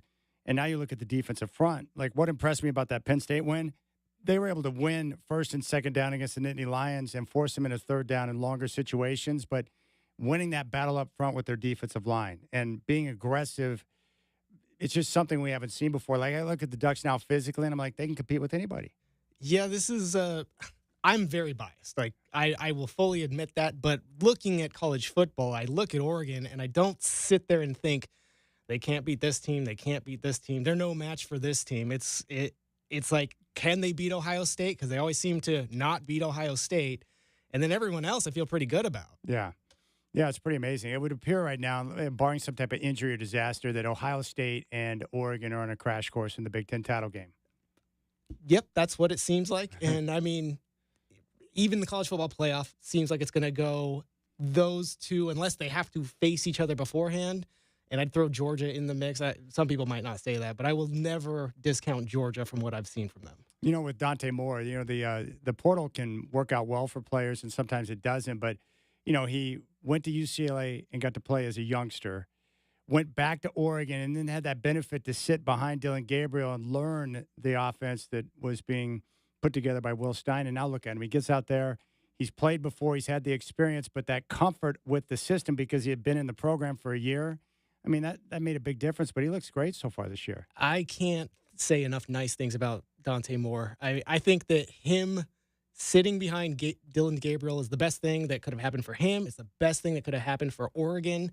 He is so comfortable back there. He is so talented. He's so I don't know, sneaky athletic is not the right term for him, but like he's pretty athletic and he doesn't look like he's trying that hard. I know. Like at that game at Penn State, he was poised from start until finish. Like I never felt like the moment was too big for him.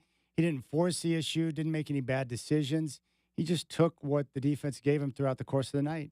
He did. When I'm kind of evaluating quarterbacks, and really when I'm evaluating teams, what I generally look at is what do you do in a tight game? What do you do on third down and fourth down when you need to make a play? And every time I see him with the ball, I'm pretty confident that he's going to get it done. All right, so when you look at the schedule, what are the scary spots for Oregon? They have to play. I think mainly you don't necessarily pick a game. You look at what happened in this game. Was it a hard-fought matchup? And then what happens the next week? Do you have a letdown after some tight game?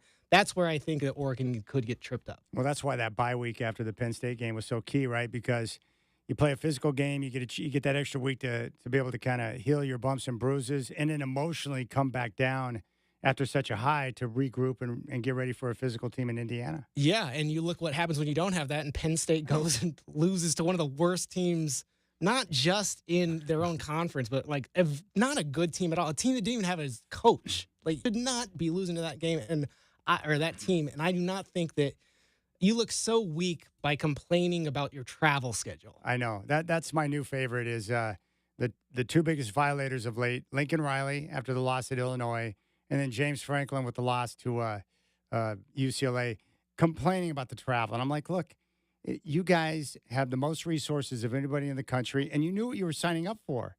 If you stop underperforming in these type of spots, you don't have to make excuses. But I thought that was pathetic by James Franklin to complain about the travel. It was pathetic. You had a home game the week before, so you went on the road 1 week, and you're acting like that is something that is incomprehensible to pull off. And how often does Penn State play a game out of their time zone? Not very often, right? I mean, if they do, they might be. They're probably Eastern, so they might go into Central. But that's hardly anything. Oregon and Washington being, tucked away in the Northwest, they have to travel all the time. All the time. Like, everybody in their conference is in other time zones other than them too. Yeah. Well, okay, I guess USC and UCLA, but, that's still a long travel. That's about as far as going to the Central time zone. Yeah. So, aside from Oregon, I think Oregon's one of the best teams in the country. I've been very impressed with Ole Miss and what they've been able to do with Trinidad Chambliss, their quarterback, and Charlie Weiss Jr. scheming for Lane Kiffin. I like what I see there. They're physical. Been very impressed with Miami. Defensively, much better this year, but also their offensive line, the way they're able to run on the interior. Not a surprise with what Cristobal has been able to create. Those are the teams that come to mind. I think Alabama and Georgia, we need to see a little bit more. We'll find out more from them this weekend with games against Auburn and Missouri. But outside of Oregon, who stands out to you right now? Oregon, Ohio State, and like I said, I'm always going to side on Georgia. I don't care. I don't care how many games they lose, they can always win. Yeah, and Kirby Smart's great. And I think Miami could be a bit fraudulent because Mario Cristobal loves to lose games. Like he can build a team, but he will lose at least one game he shouldn't every single year. That's what we keep waiting for. We're just like, okay, where's the moment that Mario Cristobal is going to cost his team because of a poor decision? Whenever his quarterback is not playing like an amazing quarterback, that's going to be the game. Because he's incredibly fortunate to have the quarterback he has right now, just like he was incredibly fortunate to have Cam Ward before that. And when that guy is not having one of the best days of his life, that's when you'll see Mario Cristobal's non-command of an offense start to take over. Yeah, there's no question. I didn't mention Ohio State, but they've been impressive. You know, they're bringing along Julian Sand, their young quarterback, slowly, but they haven't had to put him in difficult situations where he has to do too much because the defense has been so dominant. Like, I was impressed with how they shut down Washington's attack when they went into Husky Stadium a couple of weeks ago. Strong at the line of scrimmage, as you would expect. They have great receivers. And, you know, I think Sand, as he proved against Texas, when he needs to make a big throw, he can do it. He can, and I don't know a whole lot about him, but what I do know is Jeremiah Smith is probably the best receiver I have ever seen outside of maybe Larry Fitzgerald. Yeah. He is amazing. If he could have gone out, I think he would have been the number one pick. I think he would be the number one pick this year. That you can change your entire offense when you have a guy who is that good, and there's no defense who can match up with him. All right, we'll keep things rolling. We'll come back. I didn't tell Brian you're going to be on, so we'll surprise him. I'm sure that I have some things that he's not expecting me to say. Oh, by the way, I went to Taste and Moda Center where they were debuting all the new fare that's going to be at Blazer games this year. They had deep fried Uncrustables, and I thought that's a Brian No special right there. All right, Bino, Fox Sports Radio is coming up next. You got the Rip City Drive with Chad Doing on your home of the Blazers, 620 Rip City Radio.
All right, always a pleasure to welcome in a man that is on the call. Countdown to kickoff every Saturday and Sunday on Fox Sports Radio, which you hear on 620 Rip City Radio.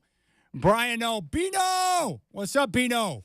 What is going on, Chad? Doing? Great to be with you, man. And we are loaded with ball this weekend, are we not? Oh, we got Major League Baseball playoffs. We got great college football games. Thursday night football tonight with the Eagles and the Giants. And by the way, I've got a little surprise for you. Our producer extraordinaire, Eric Ringering, is in town, and he's in studio with us right now. Oh, wow. I had no idea.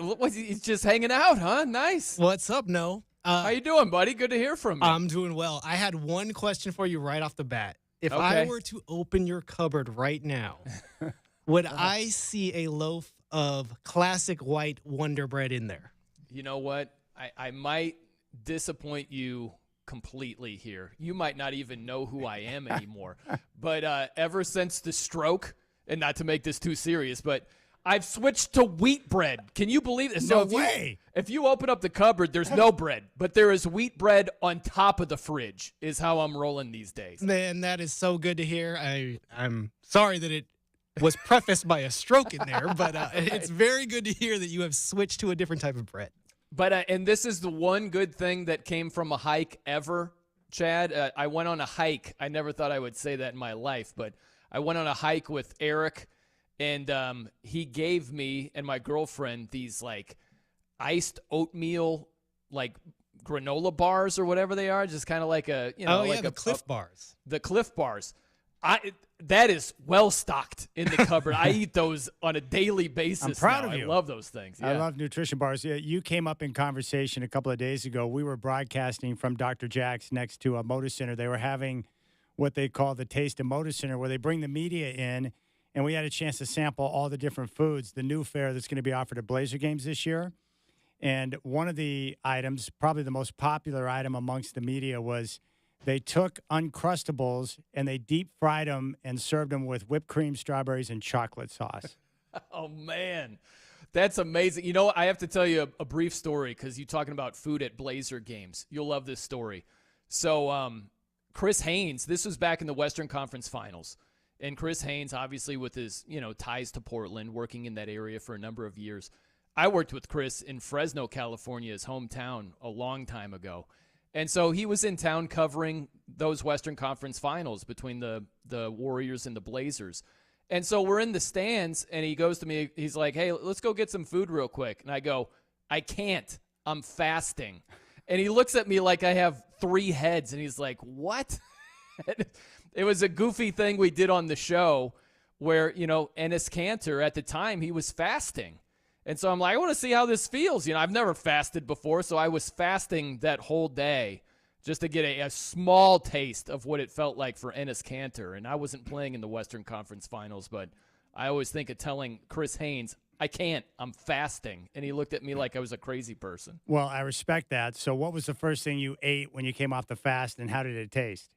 It's funny. This connects to you also, Chad, because you were going to grab some food or whatever, and I was like, hey, can you grab me like an ice cream bar or, like a ice cream sandwich or something like that? And you're like, yeah, sure. And so I think that's the first thing I ate was like something. I think that's what it was. I love that. We're talking to Brian No, Fox Sports Radio, who is here on the Rip City Drive. Eric Ringing's in studio.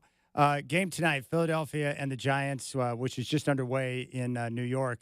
I think the Eagles, I'm happy the Broncos got the win in Philly. That was awesome. But what I don't understand is, why are they having such a hard time getting back to their identity, which is getting Saquon Barkley the ball, running it, being aggressive at the line of scrimmage, and then setting up everything else, Jalen Hurts, A.J. Brown, and their entire identity. What's going on there? Yeah, I don't know. It's a little bit like, remember the Ravens in the AFC Championship game against the Chiefs, and they had 6 rushes with their running backs, and you're like, that's your identity. How do you get away from that? It's a little bit what's going on with the Eagles here.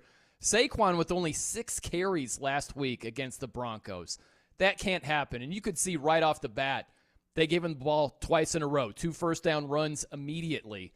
And so the game plan is to go to Saquon early, often throughout the game. I think he's going to have a huge game tonight against the Giants. Giants' rush defense is not anything to write home about. They are, 26th against the rush. They give up a $140 per game. So I think Saquon gets more than right tonight. I do have to tell you a gambling story, Chad, because gambling Chad would hate this. So I have a small investment in Saquon, his longest rush over 18.5 yards. First carry of the game. Al Michaels is like, there it is, 19 yards, his longest rush of the season. And the next thing I know, he goes, 18 yards. And I'm like, that's a big difference, Al. That was the difference between an automatic win and I need a 19-yard carry at least. So that's what I still need tonight. That's the problem with Al Michaels. I still love him, and he's a legend, but he's not quite as accurate with details at this stage in his career as he would have been when he was younger.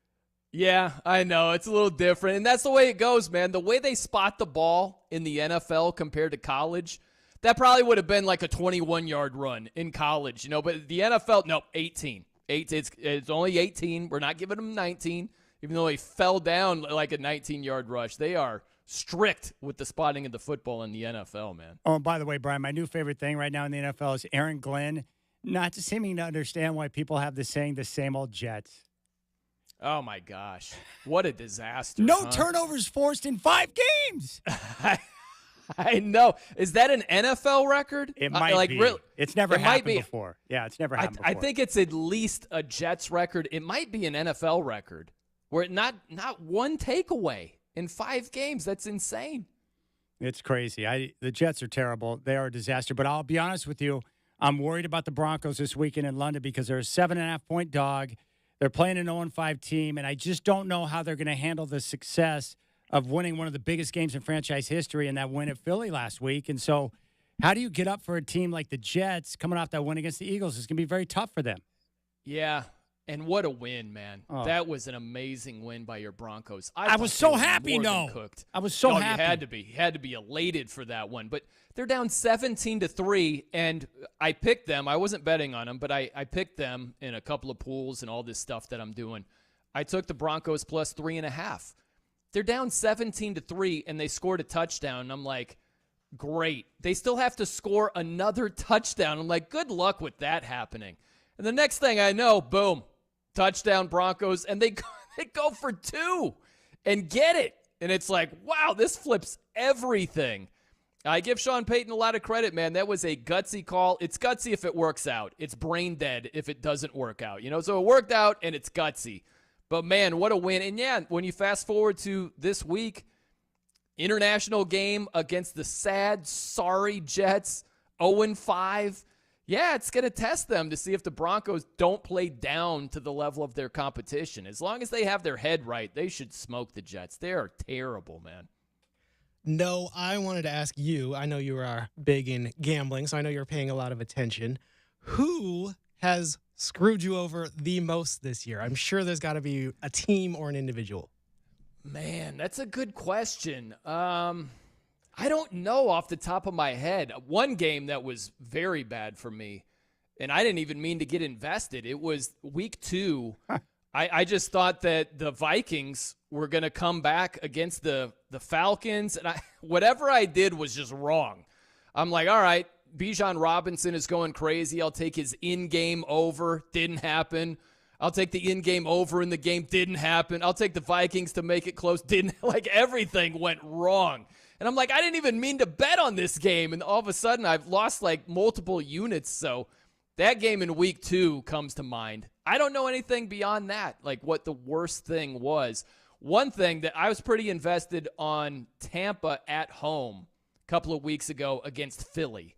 And that was a gross game because right immediately it starts off, punt blocked for a touchdown. Philly scores. I'm like, oh, that's a great start. And there were a couple of gross things that happened during the game. Tampa fights all the way back. They're within a score. Baker scrambles around, and I think that's the only interception he's thrown all season. He threw it in the end zone against the Eagles, and the Tampa doesn't get home plus the points at home. So that was a gross one too. But it's been a pretty good year so far. No major complaints. And speaking of Tampa, why are they only a 3-point favorite at home against the 49ers? I'm trying to figure that out. It's probably going to be Mac Jones again. Like, what's going on with that? And they're beat up with injuries. Yeah, it's a little stinky, right? Where I mean, both teams have some key guys out, so maybe it's partially that. Maybe it's partially where, Baker as a favorite doesn't have nearly as good of a record as he does when he's an underdog. He's great against the spread as a dog. Oh, big time. So maybe that's like factoring into the market a little bit, Chad. But, yeah, I thought the same thing. It's a little stinky. I know the Niners have the same record, but they're 4-1. I don't know. I don't think it's as impressive as Tampa's 4-1. And I think Tampa's a better football team. I think they match up better. San Francisco can't run the ball, and Tampa has a top 10 rush defense. So I don't love the matchup for San Francisco. How do you not play Kansas City -2.5 against Detroit on Sunday night in KC? How do you not Is do that a gots to play it? It's an auto play? I think it's an auto bet. You got to take Mahomes in that situation. I'm just saying. Yeah, hey, you might be right. That spread is flipped a little bit. Like the early line. The early line was close to what it is now. But shortly after the line came out, the Chiefs were a home underdog for a little bit. Now all of a sudden they're favorites up to 2.5. So, yeah, man, that's a gots to have it spot for KC. But man, Detroit, they look good. I don't know what happened in Week 1 against Green Bay, but that is long gone. This team is a machine right now. But that's a tough place in Arrowhead, man. And the Chiefs facing 2-4 if they drop that one. No, I like to ask a little more unserious questions, so I'm going to go there a little bit here. Is the reason for the Indianapolis Colts' great play so far is just because Daniel Jones has the coldest nickname in all of football as Indiana Jones? That is a good new nickname. I like that more than Danny Dimes. Indiana Jones is a great, because everybody's like, he's like reborn. You know what I mean? Like Danny Dimes and the whole calamity with the Giants. It's like it doesn't even register anymore. He's born again as an NFL quarterback. It's kind of similar with Baker Mayfield, It's almost like the Cleveland days. We don't even remember them anymore. But, yeah, I think Indiana Jones, absolutely, it's playing into his red-hot start. He's been fantastic. I just wonder if we're going to have with Indiana Jones a Sam Darnold type year where I think the Colts are for real. Like, I really like the way they're playing at the line of scrimmage. He has been great at quarterback thus far, but maybe he's just going to have one of those years where he puts it all together and the Colts win that division with ease. That's what it's looking like right now. Man, they're off to a really good start. I'll give them credit for that. The one thing that I worry about the most with Indy is their secondary. Their secondary isn't anything to write home about. And if you look at their 5 games, like which passing offense is like elite? Which one like strikes fear in your heart? Dolphins, Broncos, Titans, Rams, Raiders. Of course, it's the Rams. It's Stafford. And he diced them up. Like everybody else is nothing to write home about. So when the competition gets better, they face Herbert next week. They'll face Mahomes when he has all of his weapons back in week 12. So I think that depending on the schedule, as it gets tougher and the quarterbacks improve, it's one thing to keep your eye on. I think they're going to give up a lot of passing yards, a lot of passing touchdowns. I just don't think that secondary is very good. Kenny Moore is hurt, who's a stud as their slot corner. Xavier Howard just retired. He's like, I'm done with this. I'm just going to spend time with my kids over here. So I don't like their secondary, Chad. But as of right now, yeah, they look really good. Great start. A serious question. Have you seen a worse loss in your lifetime than what the Cardinals experienced against the Titans? Oh, my gosh. What's funny? So I host the show on Sundays with a professional gambler, yes. Bill Krakenberger. Did he have money on the cards? Chad, I should have known better, but I accidentally absolutely stepped in it. So he's got these survivor pools, yes. right? He's in something called Grandissimo, which I think is $100,000 buy-in. Now, he's got like 2 other partners. They split it up, but still we're talking north of $30K on the line for this, this pool, this Grandissimo tournament, if you will. It's just like a high dollar survivor. And so, like, the Titans came back in the grossest fashion ever. And I just texted the Sunday group chain. I'm like, hey, was that good for you, Crack? Or, and he hits me back, well, what do you think, Brian? And I'm like, oh, no. I had no idea who he had. I didn't know he had the Cardinals. He could have had anybody. And as soon as he sent me that back, I'm like, oh, no. Oh, no. But who's to blame? Is it Deshaun Jackson? Who started this nonsense of letting go of the football before you get in the end zone? It's mind-blowing. Yeah, I think that was the first real guy. I mean, it can go back to Leon Lett, but that was more showboating than dropping the ball before the end zone. I think it was Deshaun Jackson. I don't remember any, watershed moment before that. I think that was the moment where we always go back to that. But, man, it's become commonplace. Think about just the Colts. It happened, last week with A.D. Mitchell? Yeah. And then it happened last year with Jonathan Taylor. It happened on the same team. Against the Broncos. And that was good for me because I had the Broncos in that game.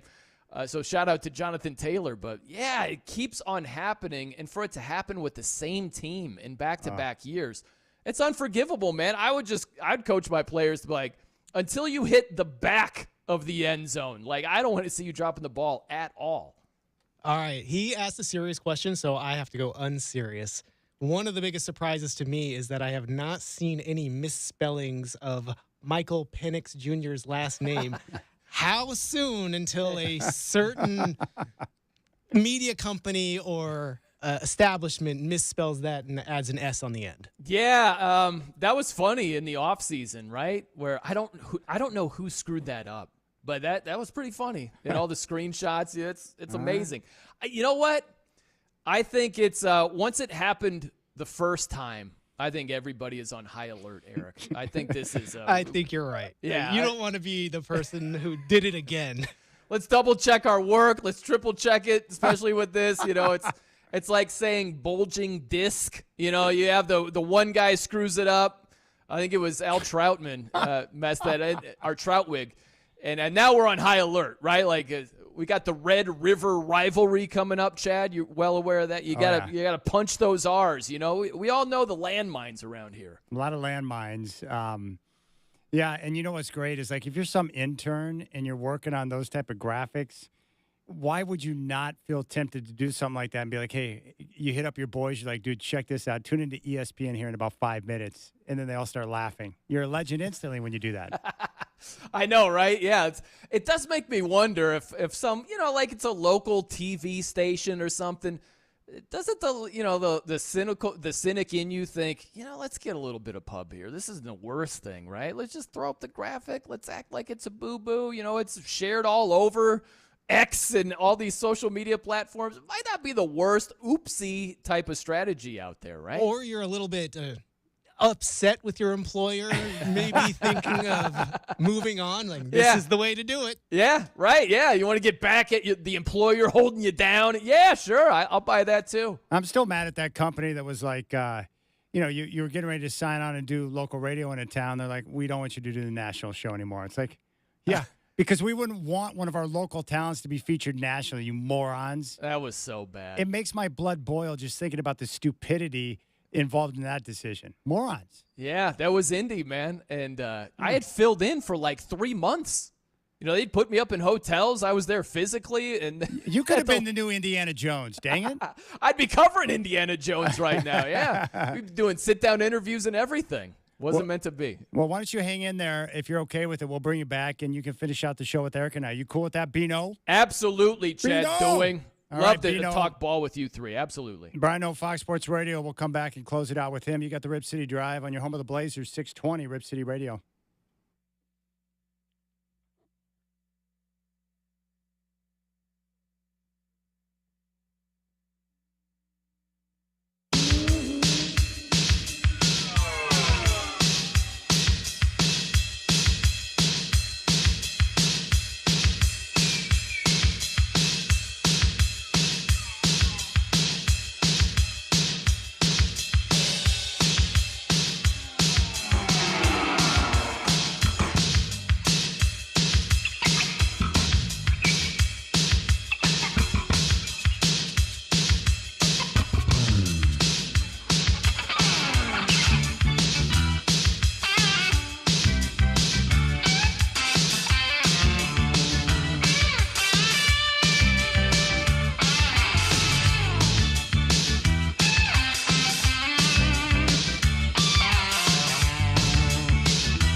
All right, Dodgers and Phillies are tied at 1.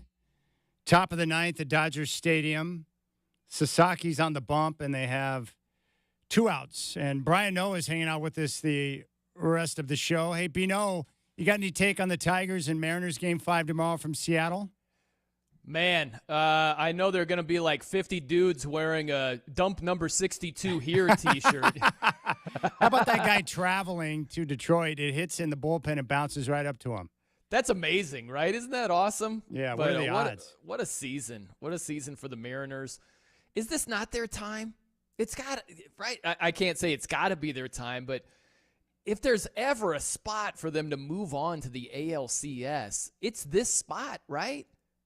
You would think so. How about the Eagles trailing 13-9? They just punched it in, but the Giants off to a quick start on Thursday Night Football. I'm not sure I expected that, Bino. Yeah, right. We got a little bit of fireworks. You got to love the underhanded little shovel pass for a touchdown. How about padding those QB stats? Got to love that as Goddard takes it in there. But, yeah, hey, slow start for the Eagles. And we'll see, man. No Jalen Carter in this game for the Eagles, but it's really been Jackson Dart scrambling, had a nice 20-yard touchdown run, and then throwing it to Wan'Dale Robinson. He's hooked up a couple of times with Wan'Dale, so I still think the Eagles win this game. They still might even cover. I just don't buy the Giants. You know, it was a hot start, but I just – are they going to be like this for 4 quarters? I doubt it. So I think Philly's going to be really tough to beat tonight. All right, big game this weekend at Autzen. Indiana, a school that's known for basketball, now all of a sudden good at football, close to your neck of the woods. What do you think about Oregon laying 7.5 at home against the Hoosiers? To me, it's one of these, like the Bud Crawford fight. Remember he fought Canelo Alvarez recently? Bud Crawford moved up 2 weight classes and beat Canelo Alvarez. That doesn't happen. It's amazing what Bud Crawford did. But I would apply that to this IU game, Chad, where IU was trying to move up a couple of weight classes against Oregon. And it's tough. It's tough to move up 2 weight classes and win a game. I think that's what IU is trying to do, and I respect them. I mean, Cignetti's had a lot of success at IU. Also, James Madison, before he got there, he's won a lot. But, man, as an underdog, it hasn't been as pretty. I like their defense, but this is a different test against Dante Moore and what that Oregon Ducks offense provides. So I like the Ducks in this one. I know the belief, or at least the money, has come in on the Hoosiers. I would lay it. I just think punching up 2 weight classes, it's really tough to get that done. What about USC laying 2 at home against Michigan as they try to regroup after that loss to Illinois? Yeah, it's one of these deals where I hate to back a team that just sucks defensively, and that's USC. You know, when you have the ground and pound game that Michigan does, when you play much better defense, and then you got Bryce Underwood, like you could mix in the pass with the rush. I know that they're going all the way out there. I get that, but it's hard for me to back a team that is noticeably worse defensively, and that's what USC is. So I would back Michigan in that spot. I don't know about you, Chad. A lot of sharps would go with SC in this spot. What do you think in this one? Well, one thing I know is it reminds me of, I watched that entire Michigan-Nebraska game, and the one thing that Michigan does is, like you mentioned, they're so good at the line of scrimmage, and they run the football so well. It could be one of those situations where if USC struggles to protect Mayava, and Michigan's able to establish the ground game, they might physically just overtake them. So it would be a dicey proposition to lay the points with USC, I think. Yeah, I mean, listen, some of the plays that you feel the worst about, you end up feeling the best about. You know, I would feel awful backing USC, going into that game. But by the 3rd, 4th quarter, I might feel great. I can't back USC. I just don't believe in them enough. It's kind of scary. It's the same way I feel about the Chargers this weekend. It looks enticing on paper, like, oh, they're minus 3.5 at Miami. But I also know that they've sustained a significant amount of injuries, so I don't know what type of production I'm going to get from that offense. It makes it scary. I know. It really does, because you just think automatically like, oh, man, Dolphins are an absolute grease fire, and they are. But you mentioned the injuries, Chad. When you're talking about both of your offensive tackles, Rashawn Slater out for the year, Joe Alt banged up, Mekhi Becton is banged up. Justin Herbert, they're getting steady heat on Justin Herbert. Like, they can't protect the guy. And so the Dolphins, that's one of the few things that they do a decent job of with Jalen Phillips, with Bradley Chubb. They can put heat on the quarterback, especially if you're both of your tackles are out. So is that enough to keep this close? It might be. I mean, you'd have to feel awful backing the Dolphins in any capacity. But getting points as a home dog against a team that's banged up all across the offensive line, it might end up being the right play. No, you've heard me say this several times. There are a couple things that I will put my stamp on it. This will happen. Steve Sarkisian will drop a game that he's not supposed to. Mario Cristobal will drop at least a game he's not supposed to. Mm-hmm. When do you think we're going to get that? Or will it just be a surprise? Like, it seems like they're going to sail through the year, and here it comes. Well, listen, when I co-sign some of your things, I end up having to shave off my left eyebrow, you know?